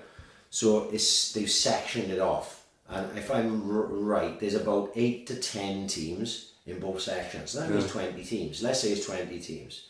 Like Anastawi alone have got 3 teams. Yeah. They've got that many fucking players. Is that Mickey Howard's mob and all that? Mickey Howard's, yeah. So they got 3 sides, so they have to have the very least they could have is 40 players between the 3. You know, they may have more than that. You know, Saints have got a couple of teams, and that age group. Monsters have only got the 1. They got about 14 or 15 players. Yeah. But you know, there's Dunvan. There's all the old names. There's Dunvan and Garden Village and fucking, you know, even West End have got a fucking team, and West End have done. At the sections I'm involved with, they haven't. Kearns, I don't even think West End have got a team at under 8s, under 9s, but in Niall's age group, they've only ever had 1 team and it's been pretty poor. Like, but you know, West End were always known as having a big, conveyor belt fucking that comes to the state full of boys. Can't fault the Saints, and to be fair, you can't fault them all. The 2 clubs that I'm involved with my kids, you can't fault it the way they do stuff. Mall is in its infancy still, as what they're doing. You know, my boys' team is the oldest team now. You're going in at under 12s. Yeah, but they'll reap the bet. Like I said, another thing like Richard Barr said was, and it was a good point as happens, he was saying about loyalty, like, you know, did people move around so much? I don't think they did they? People did, but if he was a Saints boy, I think pretty much he was a Saints boy. West End boy, pretty much, you know. I think the younger generation is more happy-go-lucky to go to different sides. Like, I couldn't think of anything I'd rather done less than play for West End when I was fucking 19 or 20 years of age, and that's not disrespectful to them. They were the benchmark like Penlan are now. They were the best side. But I didn't want to play for West End. I wanted to beat West End with my team. You know what I mean? And the West End boys are the same. They didn't want to sign for anyone else. You know, they'd have happily played in a second team because they were West End boys. And the same, I think that's what it was. You know, maybe it's a bit more, you know, how many boys have you got in your team, in your squad, that have played for Saints, Moll, played for 3 or 4 different clubs? Yeah, of course, I think it's a little bit more like that now. Whereas you were, you know, pretty much one. Well, we went a couple of games. What was he called? Wales Tartans, eh? No, Red Star. It was called. But what's the Welsh for Red Star? Seren Coch. Yeah. But that was more just football tournament. I wanted to show everyone who won a fucking no good cunt. So when he goes and plays, and all of a sudden he goes, "Fuck, he ain't that bad." You know what I mean? And he was just playing to prove a point more than anything. You know what I mean? And I think that for me, going to the Roxburgh, I remember turning up to a training session with the Saints. I'd been to a few in the pre-season. I was turning up to Roxburgh and they had 30 boys there. Turned up to the Saints, there was 4 or 5 of us kicking around. I could see the downturn, and then obviously it was just Roxburgh was like you've got to play for Roxburgh at one point in my fucking life, properly. And my brother was there and that, and Dino and all them, so that's why I went there.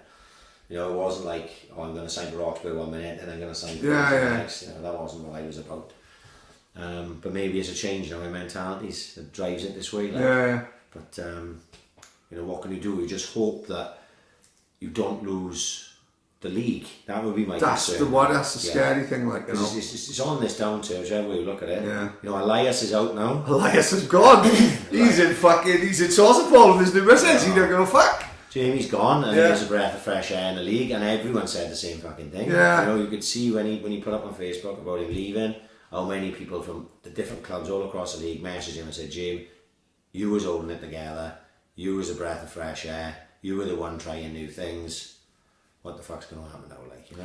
Well, so, yeah, you'd hope the committee, they've been there long enough, innit, you know, they know us fucking what. They won't be as active on fucking social media as him, that's their generation, like, but I think the ones who are there know the score enough to fucking, to keep it, you know, to keep it going. It won't anyway, like, because I'd be devastated. I'd have to go and watch a fucking Swans.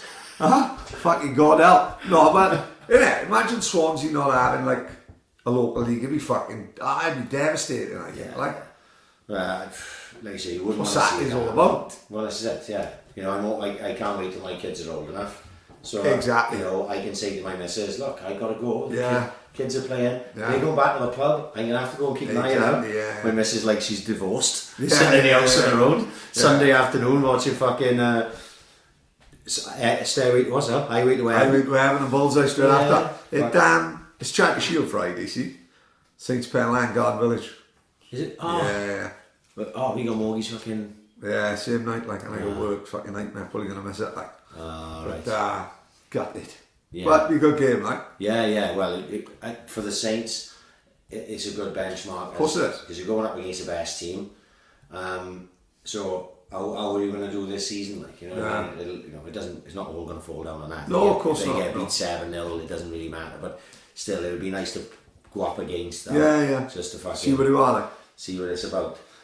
Did you do much Netflix or anything while we were off? Right then. Stranger Things. Brilliant. Fucking awesome. Because I was the series behind, see? Right, so you done I done 2 and 3 in the space of like a couple of weeks, like. Right. Can't Stop Singing, Never Ending Story, fucking brilliant.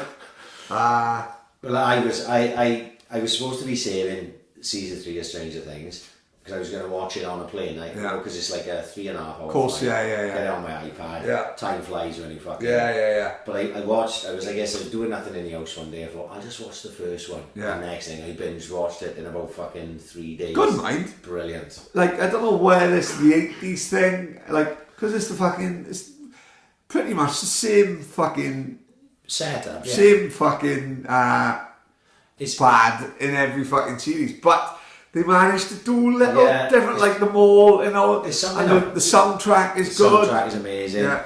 The way they stylize it and everything. Spot on. What did someone say to me? Someone said, I don't know, it was Lee said to me while we was away.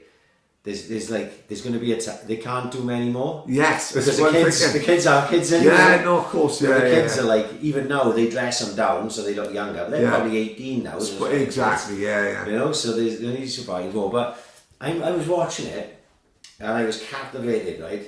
And I'm like, I don't know what the fuck is going on. Yeah. You know what I mean? I'm like, I'm completely lost. I'm not sure what's going on. I just know that I'm enjoying it, like, and it goes to show that it doesn't always have to make fucking sense. Yeah. As long as it can get you, like, interested. Yeah, of course, and I think all that, like, you know, you think of, like, X-Files and Twin Peaks. Yeah. No, Twin Peaks made no fucking sense. Do you ever watch Twin Peaks? No, I never got into it.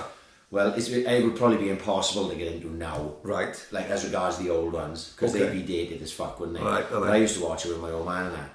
And it never made any sense to me. But it was good, But it was like, we watching X-Files next week, like, it was like, you used to just... You didn't know what the fuck was going on.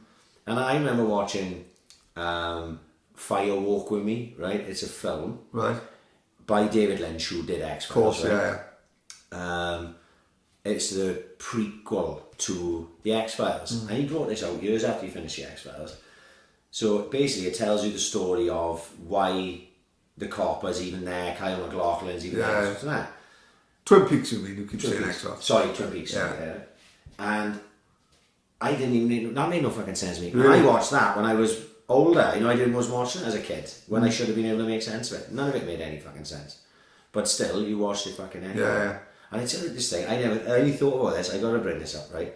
Because some strange things. Did you ever see Erie, Indiana? No.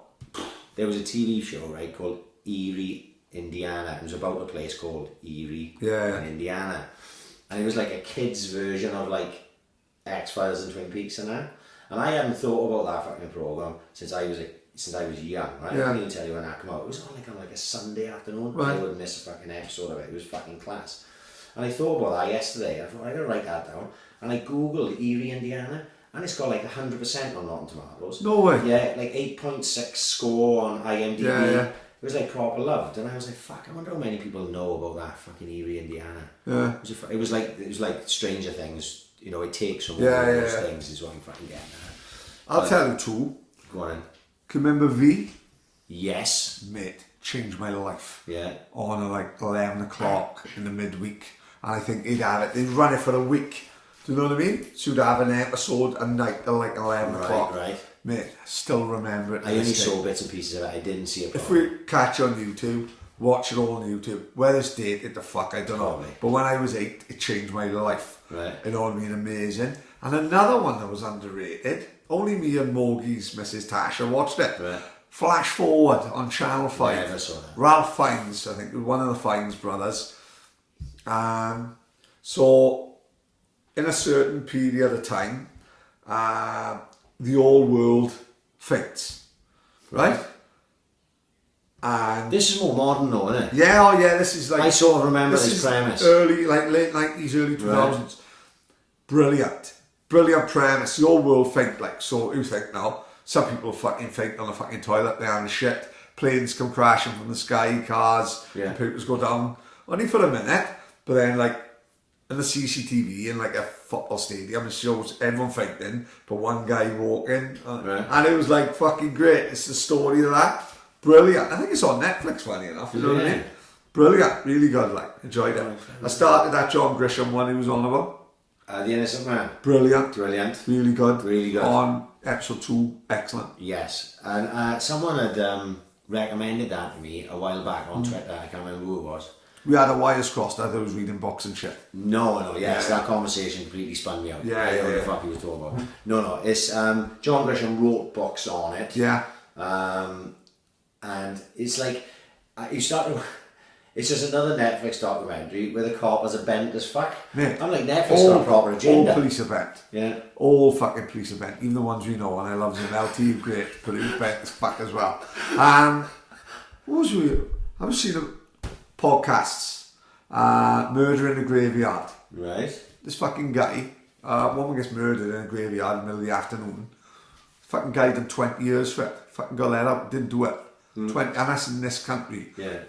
A reporter like wrote a book on it, and he'd done a podcast about it. He like got run off the road, people threatened to shoot him, threatened to kill him, and this is in Middle England. Yeah. You know, fucking. Well, watching great power comes great corruption. Exactly. I don't want to spoil any more The Innocent Man for everyone, right? But I would recommend people watch it because it's not massive. It's only four episodes. It's fucking really worth watching. But at the end of it, right, and this boggled my fucking mind. The statistic, fuck the stats, but not enough when it suits us. They reckon 4% of America's prison population is innocent. So how many is that number? 90,000 people, roughly. Ridiculous. Innocent. Sitting in there doing fuck all. Innocent. Well, this guy, like, it's something, because he was under 17, or 17 or 18 when he got found guilty, something like that, like, he couldn't be given a certain sentence, so his life meant life, if that makes any sense. So they said, if he was a little bit older, he'd have had a sentence like 20 years, right, you know that. But his life meant life. And also, because he wouldn't admit the guilt, they wouldn't fucking give him parole. Yeah. So, because he was saying, no, I haven't done it. Well, then, if you deny it all the time, then you're not eligible. The murder guy. I think he'd be out by now, wouldn't he? So, if we've done a bit, right, they can't offer you parole. Yeah. Well, he'd have been out after 10 years if he'd have said he'd done it. He'd done an extra 12. You know, he'd done 22 years. Fucking crazy, man. Rob Hines fucking recommended it to me. Brilliant. Have you seen Bourgas Ultras yet? Party. Crazy. Crackers. They tried writing themselves out of history, and poor fucker, they had photos of him in the canteen. This is just in case Mate, this is why, mate, everyone's corrupt as fuck. Oh my fucking God. Forget about Bourgas Ultras. Epstein. Right, we'll get to that. Let's get to Epstein. Mate, I turned the lights off, I put Telly to bed, and I said, you know what, I'm going to jump off a cliff. Right. Well, Bourgas Ultras, Area 51, Flying Saucer. Brilliant. Watch it, documentary. I don't think you're going to watch it and see aliens and all that. It's just more about technology. Yeah. Like, and you know, he's on the Joe Rogan podcast as well. So watch the documentary, then watch him on Joe Rogan podcast, because they go well together. Yeah, spot on, yeah. Good companion. Right. This Epstein thing is mind-boggling. Absolutely, mate. Let me see what happened today. Right. We've done an autopsy on him, and he's fucking snapped his neck. Right. Hello? Yeah. But do you know what's the mind-boggling thing? How is this allowed to happen? How was everyone on TV going, oh yeah, I think like it's, you know, it's no conspiracy, you know, so someone have had him killed. Well, why aren't everyone going, surely like the FBI should be going, right, who killed this guy? Yeah. But everyone's just like, oh well. You know what I mean? Hillary's in the house, isn't she? Right. Hillary's having ribs with fucking Bill. I watched this thing today. Hillary's at Ferry Hill. This is she? Yeah. And the Alls had Hillary, they don't give a fuck. I think the Alls could be another be on the list. I think the Alls would like, like when someone opens a bar now by the beach, the Alls will have him off. Yeah. You know what I mean? Mysteriously dies. Exactly. Fire. No one will open the conservatory. They'll find him dead in a fucking fridge in fucking Joe's ice cream parlour. Obviously, I've seen a little bit of this Epstein stuff. I gotta be honest, I didn't know the first thing about this guy. I'd known about it, right? But I knew he was in prison. And funny enough, I knew soon. I didn't realise it was Tuesday, but I knew soon he was going to court, like. Right. Because there was a big thing about Prince Andrew. She's a photo of him in the background, and his missus is Robert Maxwell's daughter. Fucking hell, the Illuminati's there. Right. Robert Maxwell, famous King Fiddler. This is what I think you should watch. Right? Go on. There's a guy on YouTube. You may have heard of him. I don't watch much of his stuff. If any Parker Watson, is it? No. Sargon of Akkad. Have you heard of him? Never heard of him. Right. I think this guy's name's something Benjamin, right? But on YouTube he's called Sargon of Akkad, right? How do you spell that? Sargon of AKAAD, I think. Right? Yeah. Now this guy, just little background on what the little I know of him was. He's seen as a bit of a right winger, like in the same vein as like Tommy Robinson, Joseph Watson and that. But I've seen very little on him, so I can't comment on that. But he did a video, and he came up in my fucking suggestions today. No. Like, these fuckers know that I didn't even say the word Epstein, but they know I'm thinking it. Right, how was that, didn't it? Right? How was that, for fuck's sake? No idea, but it came up. Telly talking about fucking Pete Tong. Next thing on Telly's phone, it comes up advert for Ministry Song Pete Tong Classics. Exactly. Telly's walking around with tinfoil on it. Yeah. So I'm like this, and it was about 10, 12 minutes long, something like that, and it was like what you need to know about Jeffrey Epstein or something like that, right? So he doesn't talk, or he prefaced it by saying, look, I'm not talking about speculation or conspiracy theories or rumor. I'm just going to tell you what is factually known about this guy, right?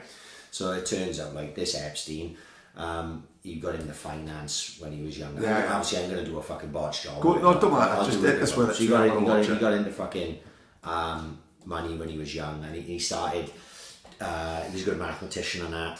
He started up finance companies. He was a bit corrupt, like, he got in with the fucking big dogs early doors. He was involved in banks and all this and that. And then, obviously, he must have got to this, like, Illuminati level, where he was like, it turns out, like, he liked young girls, like, right? So he got involved with that Robert Maxwell's daughter, and they reckon the drones are out now. I can fucking hear them screaming about us, right?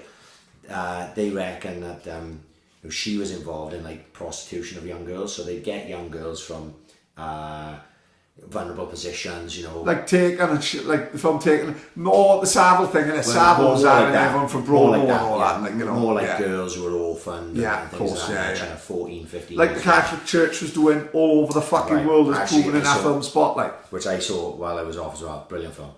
Right. So,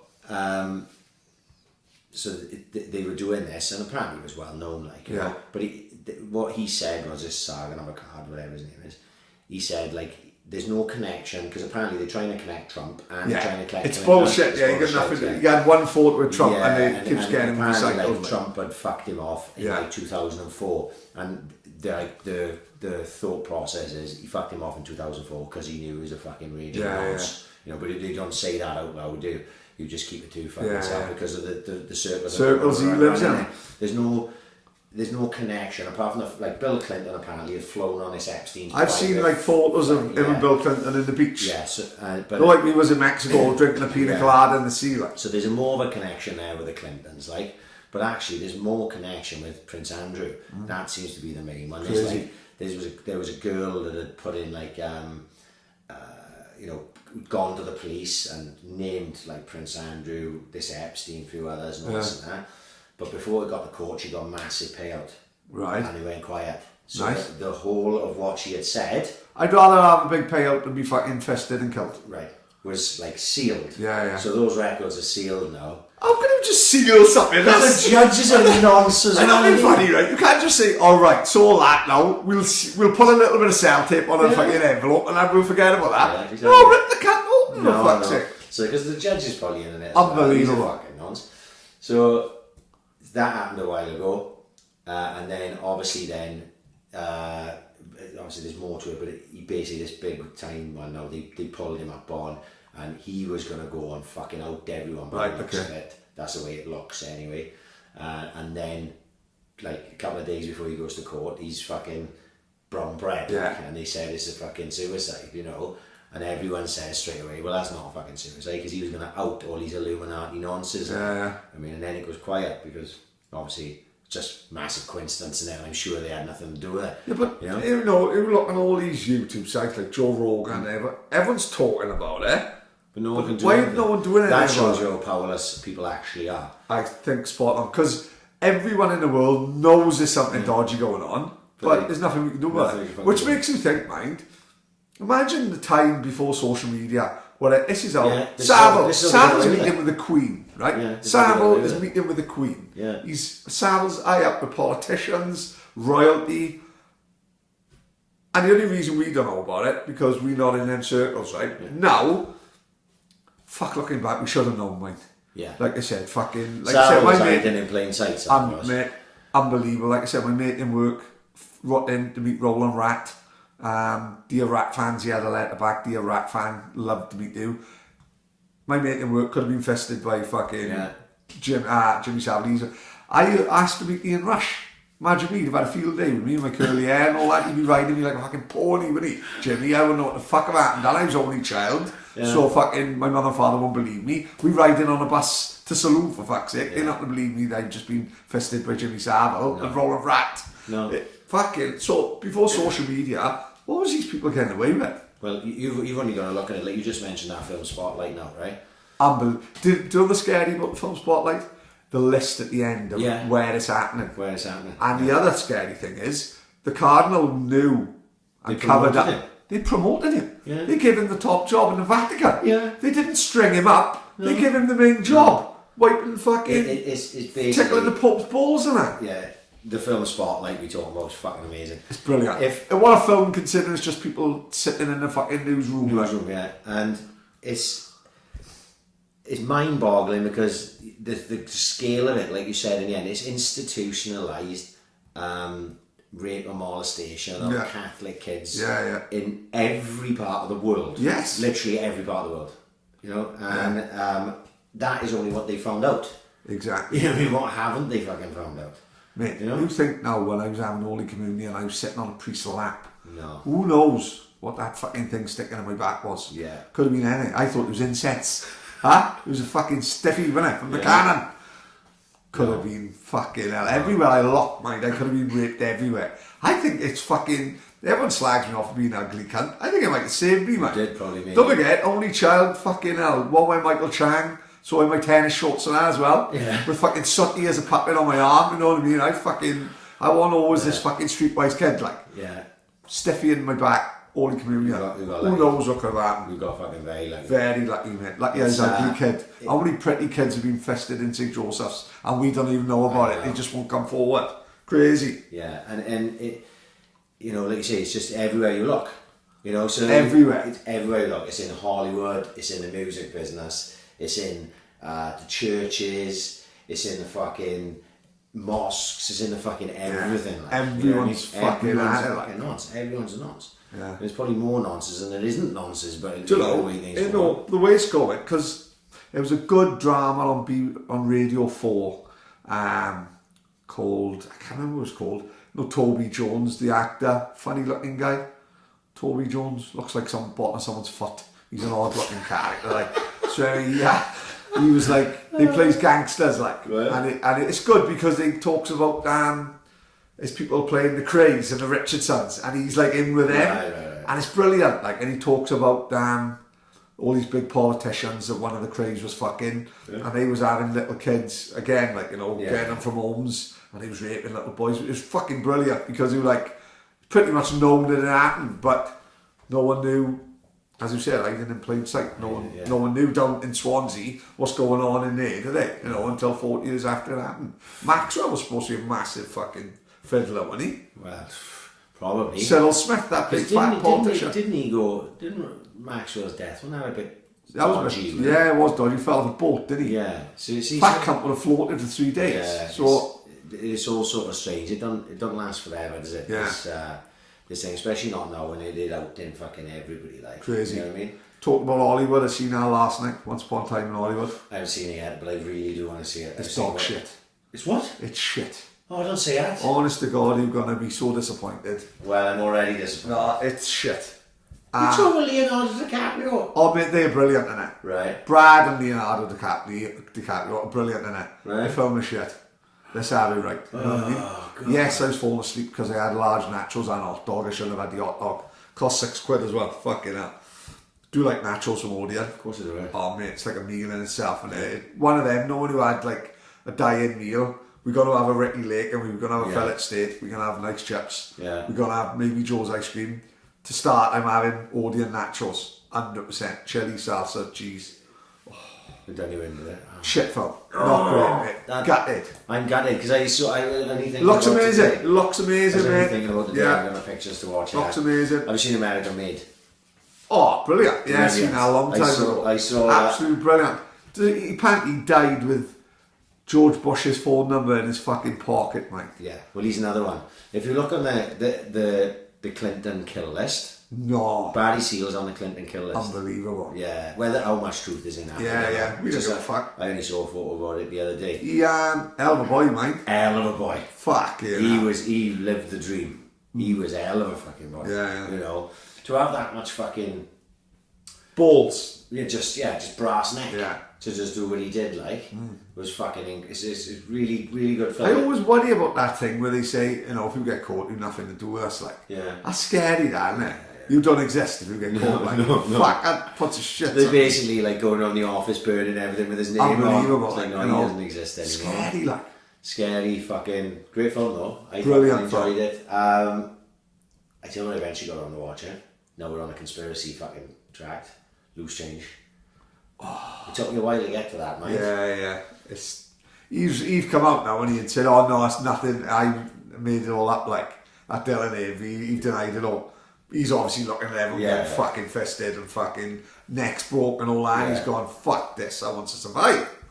So, because when you watch Loose Change, it's like damning as fucking it. Mate, like even to the extent where they saying Operation Northwood is there, I think. Yeah. You know, like they planned on, like the Americans said, Attacking we're going to attack like a plane with fucking Cuban people on there.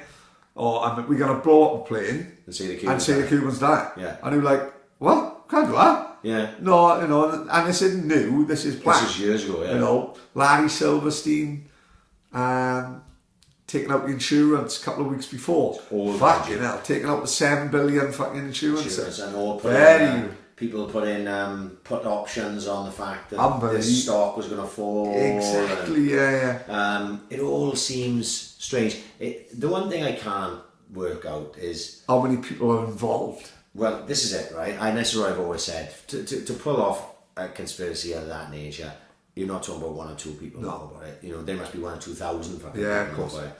And they're saying in loose change that the planes got changed out. They weren't the actual planes that went into the tower. Right. So where did all those people go? Did they just pull them off on a plane and shoot them and kill them that way? And then, like, there is still stuff that makes no fucking sense, right? Like, the black box recorders were never found. Right. And they're made to, you know... Of course, yes. They're made to fucking survive. But, like, one of the pilots, or the passport was found. His passport was found 2 streets away, like, right. You know, so I'm there having an hot dog on the fucking side, his passport lands on me in a rooftop bar, like, what the fuck, in my naturals. And they reckon that, like, 6 or 7 of the suspected hijackers, they've, like, turned up there. I was in Morocco. Exactly, and they're all Saudi Arabian, so why the fuck did we bomb fuck out of Iraq and fucking Afghanistan? There's so many questions about 9/11. It'll always be the World Trade Center 7. World Trade Center 7. The woman fucking saying it's falling down is in the background. Now come on, she's never been on the BBC since. But how this far down the line with, like you're saying, the amount of people that have genuinely looked into that, how come not one person have just gone, fuck it, I've got cancer, I'm dying in 3 weeks. This is what happened. I'm going to out all these fuckers. You know what I mean? Because that's what's strange. Like the Pentagon, you can't tell me there were more cameras there. Mate, that is probably one of my biggest things, right? Apparently they had footage from a camera from a petrol station over the road, and like people went in there like the Men in Black and topped the fucking tape, right? That's by the by, right? The shop up the road, right? I robbed a fucking, not the bottle of it was in, no, the cheapy ones, the 50 pence one. Isotonic Sports, right? He knocked the door 3 days later. Paddy hadn't paid for the isotonic. I went, sorry, I forgot. I was in a rush, the car was outside. He went, no, I want you, like, fuck, I run home. Right? So I ended up giving him 50 pence, right? He got 6 cameras outside his shop, right? And he's just a fucking, he's not even a premier. He's not even a good shop. He's a fucking shit shop. You know what I mean? All his fucking crisps up to date, for fuck's sake. And he got 6 cameras. And the Pentagon didn't have any to show the plane. What the fuck is that about? Surely there's an interior camera in the Pentagon. There's cameras everywhere. It's got to be. You know what I mean? No matter where you go now, there's fucking just some CCTV. Exactly. So you're telling me that there was no interior camera that wasn't where the plane hit, but was further down the corridor, which would have seen the dust and everything. See nothing. It's all ropey as fuck. And watch Loose Change, it just brings it all back. Totally. What a crazy fucking thing. I'd say I listened to my podcast. The conspiracy guys, right? Now, he's done well, isn't he? Fucking retired from work and all that. Yeah, he's doing it full time. I gotta be honest, a lot of the conspiracy stuff I don't even bother with now unless there's 1 or 2 of them I sort of find interesting. But I like the true crime ones, right? Right, okay. So they had one with John Wayne Gacy. Right. And they do it all like as you said before, we do like a good serial killer. Ted Bundy, my favourite serial killer. And so I quite enjoyed them ones, like, right? So they did a Fred and Rose West one, right? This was just before I went on holiday. And we must have finished the crackers. Bygone era, innit? Well, the thing is, all the days of hitchhiking and all that, mad. Right. Fred and Rose West have got like a sort of comedy about them in this country, haven't they? People laugh and joke, dress up in fancy dresses. Exactly. They were horrific people, mate. They was like, I'm sure they like fucking dogs and shit like that. They was crackers.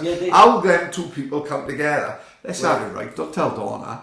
Rose, when she was about 19, could have it big time, mate. Rose looked after This is a Jack and Ori. Like, Fred was living in Glasgow or something with some piece. Right. And he had 2 kids with her. And he was fucking bananas. They reckon that there's people missing in Glasgow that there's a chance that he killed when he was like 19 and 20 or 21. And he basically just fucked off down south because he raped someone up there. But I think you could in them days, you disappear. Because like me and my mum was talking about how big Swansea was at the time because no one had a car. So he had a fucking, his cousin, his auntie and uncle moved to Gendros, he said he was like they went to Australia, Yeah. so we didn't see him for 3 years because no one can get to Gendros. We got to walk for fucking walk an hour to get there. Well, this is what if he's in Glasgow, he's raping fucking people. He moves down to Bristol, hiding fucking Heather behind the Wendy house. So this is it, and then he moved down there, and then what? Like he was mental. He raped his sister. That's what he did. No. Yeah, that's what he moved away from there for. So when he moved down South End, like obviously he didn't know this at the time, but Rose West was already fucked in the head. Right. She'd been abused as a kid and all this type of stuff. And then to meet him was like taking the worst and the worst people and putting them together. Like. Crazy. So like obviously he'd mistreat her because she was underage when he got her, but she was up for that. She didn't fucking mind because that's all she knew. And then they had kids together. Then it was all incestual with the kids. They was fucking the kids. They was fucking the kids, and anything that fucking moved, they would just pick people up off the street. Oh, do you need a lift, love? You know, we're going down there. Yeah. And then they'd take them back to the house, and no one had ever seen them again, and no one would miss them. As I said, she did this comedy duo, and yeah, people think of them, and it's like, oh, it's fucking laughing a joke, innit? Yeah. We saw the documentary with Dominic West plays. Brilliant. And he's brilliant. And it's quite funny. Yeah, exactly, because you do the impression of... I had Heather in the back of the Wendy house. Yeah, it was fucking brilliant. Right, and you see it, and you laugh at appropriate adult, that's what it was called. Appropriate adult, very good if you get the chance to see it. Very, very good. And I remember seeing that, and he was giggling, he was like, Fred West, he was a character. He was a character. He's like a cartoon character. Him, Fraggle Rock and all that. Yeah. Brilliant. No, he wasn't. He was a cunt. He was a total and utter cunt. And so they was fucking the kids fucking the kids. And not just fucking the kids. They would beat the kids, abuse the kids, mistreat all the kids, the boys and the girls, you know, and then obviously the people that they had in there, they would torture them, fucking rape them, and all sorts of whatever you could think of torture wise. Proper depraved stuff, like, yeah. And I was listening to it, it's about 2 hours long, something like that. I was just doing it going, fucking hell, you forget that they like were mass murderers. Yeah. And they were horrendous fucking rapists. Because you think, it doesn't exist in this country. No. Fuck me. It was literally like happening, and people would, like I say, same type of thing. People would turn a blind eye to it. They just thought, they're the strange Wests from over there. You know what I mean? Didn't think that they were getting up to all that shenanigans. So when I listened to that, I was like, oh no, they were horrific fucking people, like. But it's well worth a listen, because obviously if you think that about, I never really learned about Fred and Rose West, listen to it, because fucking it was horrible. And there was another one I listened to actually last week while I was in with the taxi about the toy box killer. I'd never heard of this geezer. Oh my god, America's got all the craziest. Oh, never Australia. Don't watch Wolf Creek. You'll never go to Australia in your fucking life. I actually watched Wolf Creek as well the other day. Fuck that. Fred and Rose West would be able to hold their own in the States, to be fair. They were bonkers enough. They could play at that elite level. Yeah. But America is where all the fucking that crazy, especially in the 70s, like mad for serial killers. Like. But they reckon this guy who was the toy box killer, I think it was fucking name now, but he was another one, abused as a kid by his old man and all that fucking nonsense. And then he just went out, and basically he had like a trailer where he was out in the sticks, like, you know, and basically where he lived, it just backed onto, like, you know, America's got loads of wilderness, you know. And he fucking, there's your 2 boots thing, look. It's on that fucking picture with it. Oh! Look at that. Well spotted. I'll give up my one tomorrow. He was out in the wilderness, and he basically was a bit of an handy fucker, and he built his own sort of torture dungeon. And same as you do, of course, like, you know, he would go out and just take in the vulnerable and all this and that. And what's the most, he did some awful things, same type of things, Fred and Rose West. He was all depraved, fucking violence and rape and God knows what else. He had other people in it with it. Like, he met other people, like Fred met Rose West, he met another piece. In the matter they always do, like, they sort of fucking looped together, like. But they had, when they went to his house, the police, one girl escaped, see. Well, what happened was, a girl he raped, right, when he was a lot younger, she went to the old bill and they were like, shut up, you wouldn't do that. Yeah. And he just fucked it off. Turned out afterwards, when they went to when he eventually got nicked, it was like 12 years and about fucking 50 murders later, right? And they found he was recording everything. So they went back to this girl and they went, oh yeah, you definitely did get raped and all this, because she was drugged out of her mind. Because we got the video of it. Oh my God. Apparently, like, he would set up, like Saw, right? He would have them like tied to a chair. They would be out cold. He would like drop them, fucking knock them out, and then they'd be like tied to a chair, and there'd just be a tape recorder there, and they would play, and it was like him telling them that's what his torture was. It was psychological torture first. He tortured them like that, like, and then obviously physical abuse and all that. Same as the Zodiac killer was a policeman, wasn't he? Yeah, did they? That was a good film. That was a good film. Yeah. My man Jake Gyllenhaal again. Did they find him in the end? He was a cop. He was a policeman. Yeah. Crazy.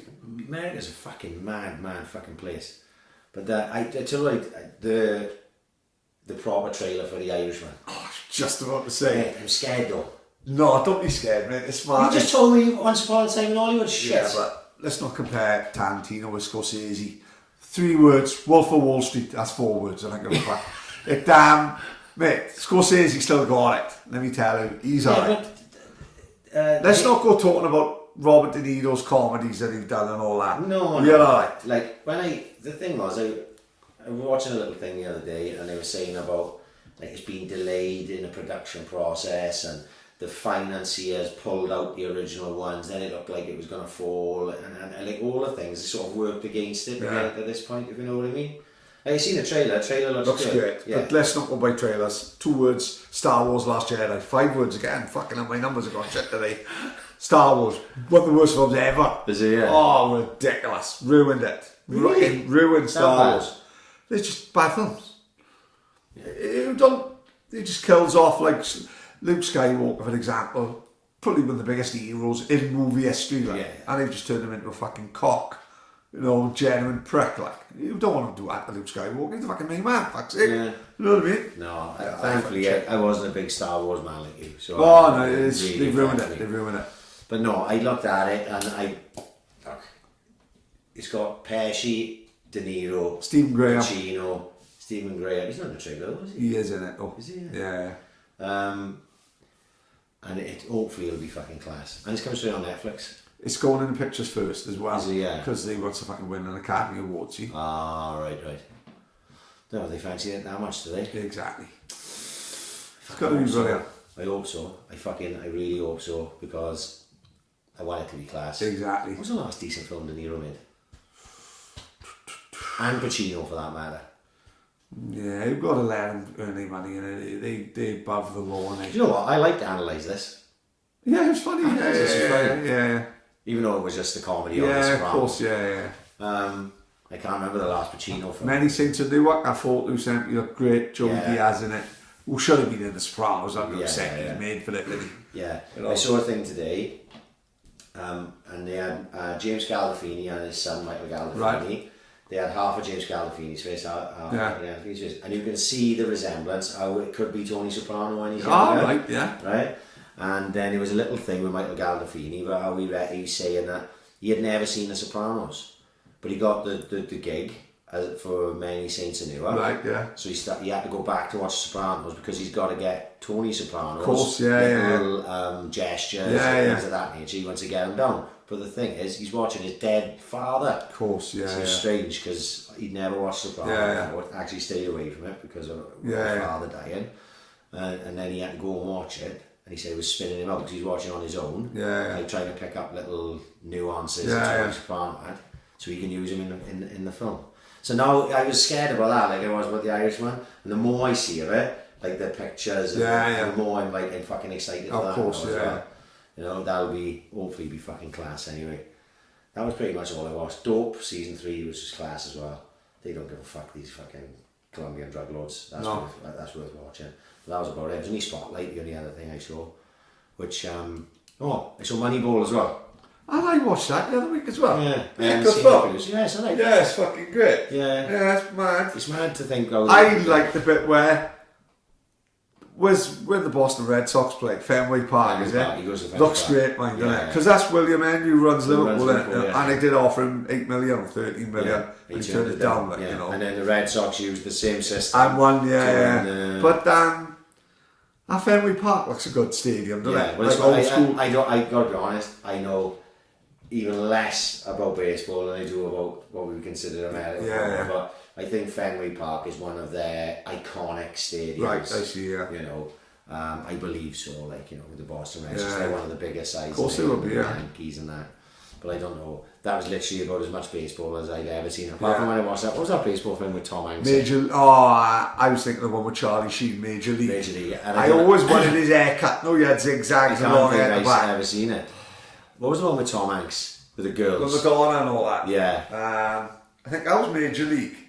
Oh, it was Major League. Well, I'm sure it was Major League because the one with Charlie Sheen, I think, was called Wild Things. No, it can't be. It can't be. Someone will have to tell us that. I saw that a few times. I like Tom Hanks, he's clever. I used to go now. Yeah. But that was about as much as I seen of any fucking baseball.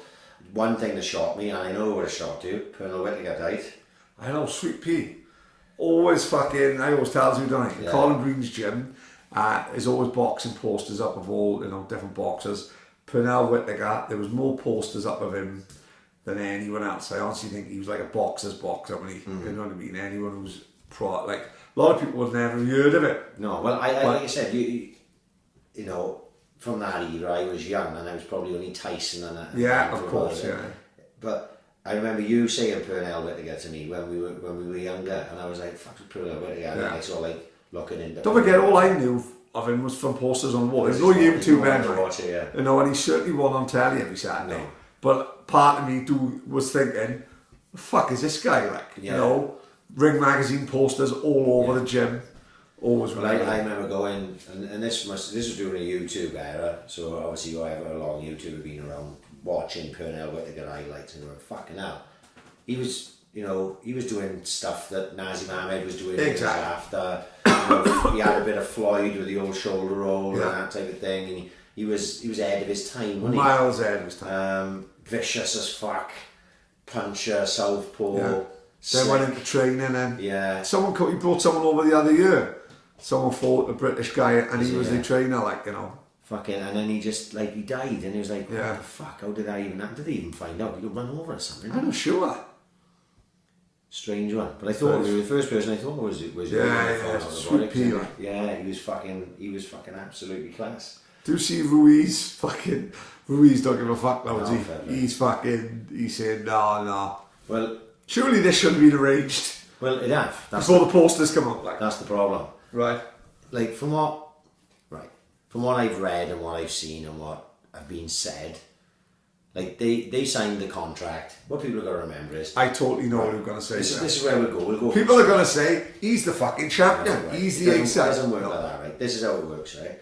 When AJ gives a voluntary defence, which is what it was, he could have just completely pulled out of that fight. He wasn't mandated to fight Ruiz. Ruiz was a voluntary. So he gave Ruiz a payday. Probably was shit. But it was... No, he taught us 2 million, more than he'd ever in his fucking life. Right? But Ruiz is going, I can beat that fucker, and I'm going to be the fucking champion of the world. But what he would have also signed at the same time is the contract would have stated in it, you will have a rematch. If you win, there will be a rematch. And rightly so, I still business. Because it's a voluntary. If it was a mandatory, there'd be no rematch clause in there, right? Because it's a voluntary, there's a rematch clause. And it'll say on there, I'm just paraphrasing the words, it'll say on there, and we will choose the date and the venue that we want, and AJ will get this amount of money and you will get this amount of money, which is more than he will not as much as AJ, but more than ever in his fucking life, right? And he signed the bottom of that, and his solicitors would have signed the bottom of that, and that is a contract, that is binding. That's what Eddie Hearn is saying. He can come out and say he's not going to go fight in Saudi Arabia. They didn't want to fight in Saudi Arabia, if you believe them. I don't believe them personally. I believe they're going to Saudi Arabia because they're giving them the most fucking money. Yeah, of course, But he said, Hearn is playing it he didn't want to do it in the UK, so we give him the neutral ground, which is Saudi Arabia. Now Ruiz is saying, well, I don't want to go to Saudi Arabia either. We want this in America. You haven't got that fucking opportunity because... You signed the contract. Of course, and the contract is binding. And like Eddie Hearn said, and as much as you see the point where he's the champion now, without them having that fucking... do you see the video of him walking into his new house? Yeah, exactly. In LA? Huge. Without AJ giving him the fucking chance, which is what it was, wasn't it? Yeah. Because he was never... he was nowhere near this. He wasn't mentioned. You know what I mean? He won in the 4 or 5. No. He was no one was talking about Ruiz. No one. We've never mentioned him till he fought AJ. Yeah. So and when he turned up in his jeans with the top off in the press conference, he was all thinking, what the fuck is this? Onesie from the mile, isn't it? Yeah. One minute he's walking around fucking sparring, next minute he's walking in the plants outside the Jersey. Yeah. So, you know, it is what it is. You just got to take it on the fucking chin, pick up your dough, and just beat AJ again. That's all you got to do, you know. So with that 9 and the 3, plus all your endorsements, you're looking at probably 15 million. And if you win, then you do call a shot on the next one. Exactly. It won't be AJ. You'll be looking at fighting. And even if he loses, there's still a few fights there for it. Because all of a sudden now, he's in the fucking floor. He's in the mix, yeah. Tyson Fury's next opponent. Garbage. Right, I'm getting sucked off of this. It's embarrassing. Wilder fighting Ortiz again was a rematch nobody asked for. Exactly. Was bad enough. Yeah. Right? And then Fury beat up that Tom Schwartz. Nobody ever heard of him before in their fucking life. And then the thing is, what pissed me off, obviously you know I'm a big Fury fan. And I remember watching an interview with him after the Deontay Wilder fight where he said, well, these are the only fights I'm taking from now on. Yeah. I'm not fighting anyone unless they're on that elite level. And then he's basically fighting, and to say bums is not what I mean as such. As they're not at the level he's at. Yeah. It's all bullshit. He's tried to sell them both the same way. I watched an interview with him yesterday where he's going, we've got to remember he's a big boy and he's 22-0, he's never tasted defeat, he's coming here to win, blah blah blah blah blah. The same things he said about Tom Schwartz, who he just made look a mug for 2 rounds before fucking stopping him. So it's bollocks. And it's got to the point now where I'm really bored.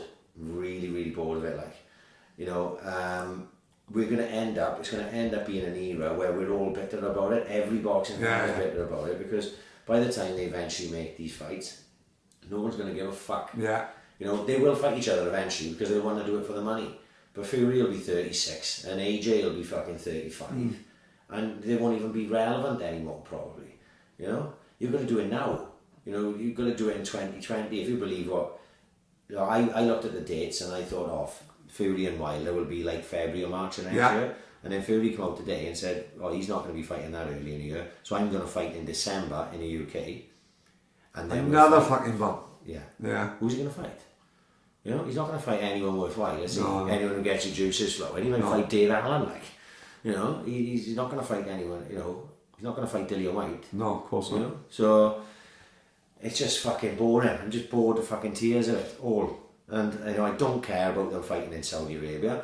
Earn's making out as if it's a big fucking deal. How many events have been in Saudi Arabia? UFC did Saudi Arabia fucking years ago. Anderson Silva was still champion of the fucking world. He fought Damian Maia out there in Saudi Arabia, right? Saudi Arabia just done a massive show with the wrestling, right? And they put tons of money into WWE, right?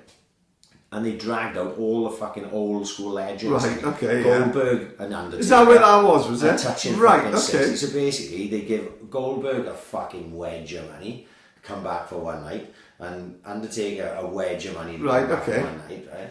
And then they're both way past anything what would be considered the best for that. But they're huge names, like. They're huge names, and they're fucking bollocks and blown up and falling over each other and just counting the money at the end of it. Like embarrass, not I won't say embarrass themselves, but fucking not doing themselves justice just for the dough.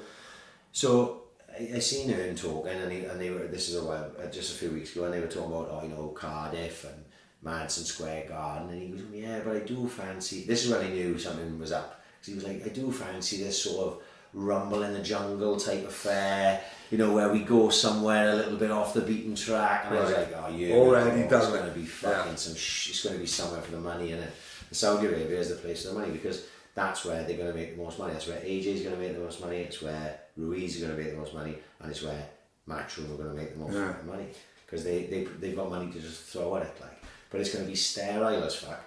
You're not going to get fucking 20,000 fucking British fans going out there because you can't have a baby. Fuck, spot on. Right? Who's going to go out there and take the fucking risk? Yeah. You know? I just don't see it. It's boring. You know, I got to be honest, I watched actually Dylan White and that while I was away. I had it on my iPad. Came back to the room early one night and I watched it. Dylan White done really, really well. Yeah. It was a good fight. And Chisora smashed that guy. Yeah. That's what I watched. Chisora, Price and what's his name? Dave Allen. Yeah. And then Dillian White fight. And it was quite enjoyable, all of them, like. But is that it? Like, there's nothing else really getting me going. You know? It's fucking Jay Harris. Great fight, that. I like that. Yeah. I watched Chris Jenkins. Well, this is it. I was watching that show in Belfast, which Chris Jenkins was on, and Paddy was on it. Yeah. And he fought some guy, tough fucker, the guy he fought, and they literally just stood in a pocket and they'd fuck out each other for 10 rounds, I think it was. It's a really, really good fight, like. I didn't see that one come in though, for him to fight Jay. Yeah. And then it depends how you look at it, like. You know, Barnes haven't actually had as many fights as Jay, I don't believe, but he was an Olympian, which Jay wasn't at that level as an amateur. But Barnes is small compared to Jay. Yeah, it's a good name though. It's a good name, it's a good fight. And apparently there's going to be a mob from Swansea going over there. So October the 11th. Awesome. So that should be good. Good for him. He'll be making a few quid for that. Yeah, as a away fighter. You wouldn't be going over there as a away fighter unless you're getting paid. Like, but Chris Jenkins' win was big as well because he went away again. Even though he's a champion, he got to go away as an away fighter and picked up the Commonwealth. It is what he does. Yeah. You know, nasty cuts, and he had a bit of shit afterwards. People saying he didn't. These were just Irish people, of course, saying he didn't deserve it, which I thought he more than deserved. He was way up on the scorecards, even though he got dropped. But it was great to see Chris, you know, do a well. I messaged him the next day and we had a little chat, like, you know. He's a nice guy, Chris, and I was glad that he done well. And the only other one coming up, like I think of, that I'm interested in without being that excited is Kovalev and Yard. Yeah. Because, really speaking, I don't know how Yard have got that fight. They said this weekend that the winner fighting Canelo, they reckon. I don't know. Well, the talk was that Kovalev, even though Yard was mandatory, Kovalev was going to fight Canelo. Canelo was going to jump up and fight Kovalev. But then I saw Frank Warren saying this. It meant they'd have to pay Yard off to make him fucking wait. That was mandatory. And then obviously that fell through. So then Kovalev has to fight Yard. But he got to be the most undeserving world title challenger, because he beat nobody. But sometimes it's good luck to him. He's taking it. I thought he wouldn't even take it, but he is taking it. But that's September the something, I think 14th or something like that. And that's about it really as regards to boxing. UFC's good this weekend though. Brilliant show. Really good. Diaz always great. Always great. Embedded is great. Yeah, we've been watching it. I loved how they had saying Daniel Cormier can't swim. He was just walking in the water. He's the worst fucking swimmer ever. He's worse than Eric Neal, isn't he? You see him, his coach went, Daniel's not a very good swimmer. He's just fucking sticking his head back and forth. No one's going to tell him all that. No, they think she's like Adrian Morlos, don't they? Like fucking tell him how good he is. Like. Oh no, we done quite a bit today, considering we didn't have anything to fucking talk about. No. Right, one other thing we got to talk about. Funky Pump going across the road from my house is fucking massive. Oh, speaking of massive, the fucking gym is fucking massive. Yeah. I driven past the Isn't it good to see people doing well? Like Maney have opened a new place, Chris have opened a new place. Fucking, hopefully this will see the death of all the cheapy exercise for less. That's what we want, isn't it? Yeah. Chris made a hell of a point. He said all these exercise for less places, they've devalued the price of training by saying tenner. He said it's a very clever business model because they don't actually want out to go. Yeah, they want out to pay the tenner, but they don't actually want out to go. It's very clever, really, isn't it? But like you said, it's devalued the price of training, like £2.50 a week. Yeah. It's just not. They undercut everything. Yeah. What I hear this week, don't undervalue yourself. Don't do nothing for nothing, because if you are willing to do things for nothing, people will offer you nothing. Yeah. So always give yourself the value that you think you're worth. Like, don't ever do fuck all for fuck all. Yeah. Because if you're not willing, if you don't believe in yourself and you are undercutting yourself, no one's gonna fucking give it. No one's gonna say £2.50. I'll give you a £5. Yeah. You know what I mean? No. So it's good. He is right. It's devalued. So and it's good. The Maney's one side of town. That's going that side. Where's Maney's new place? Up Llansammet way. Right. So like it's, you know, I hope they do fucking brilliant. It honestly could not have gone any better for me. Really? If I tried, because Funky Pump is where I've always enjoyed training the most. Yeah. Right. And it's just, with me, it's always a time thing. Everything is I'm literally, all my day is, even tonight, I didn't get in from work till 6 o'clock. Yeah. Then I literally put my gear on and went running. Yeah. Because very good. Like a London Marathon, like I got to start fucking training again. I thought it was not done yet. No, because I just deferred it to 20. Oh, so you're still going, are we? Well, this is it now. So you're going to get a lot of London Marathon bullshit. Amazing, yeah. We're going to come up podcast. with the day. Like Madonna seen Gordon Ramsay and everything. Told them to fuck off. Shit. You made a shit risotto. So I got to start running again. Yeah. But the problem is obviously I'm coming back off the injury. I'm coming back off all day. Swords upon. I put on 11 pound when I was away. Yeah. And I dropped 8 off already. Oh, fair dues. So I've only run 3 times. So anyway, this is when I come in, I fucking chucked my gear on, I went running, I had food, I had a shower, I came over here. Literally that was it, like. So it's, you know, but as regards to Funky Pump, that's what I mean, that's the type of time frame I'm working on. Yeah. For me to go to Funky Pump, it's not an hour. Because I gotta drive down, I gotta park. It just adds on.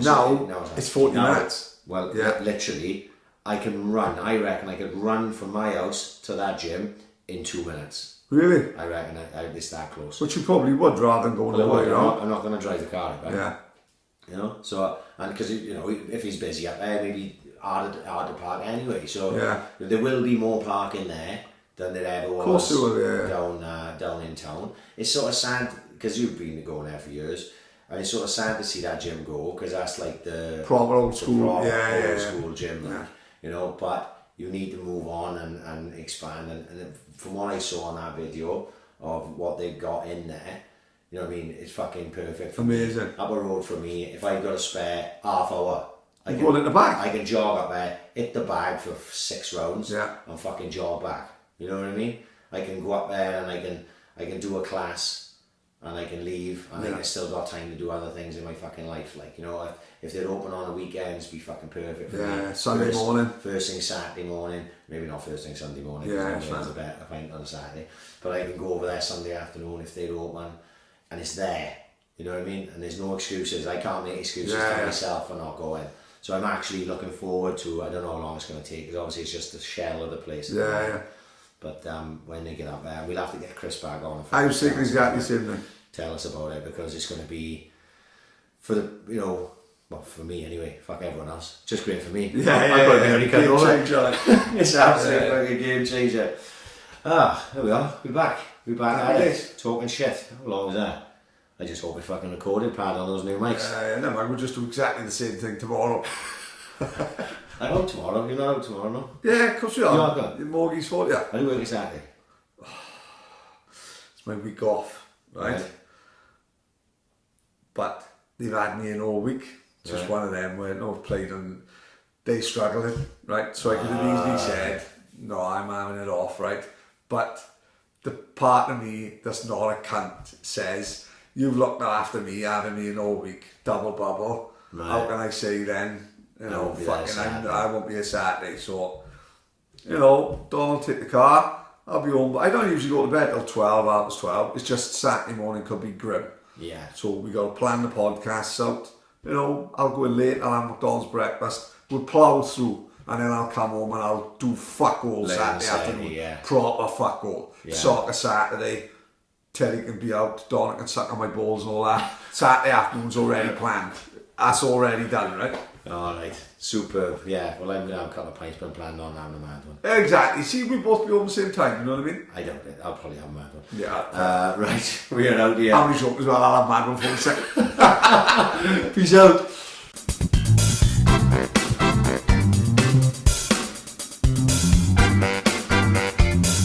Ambition is critical.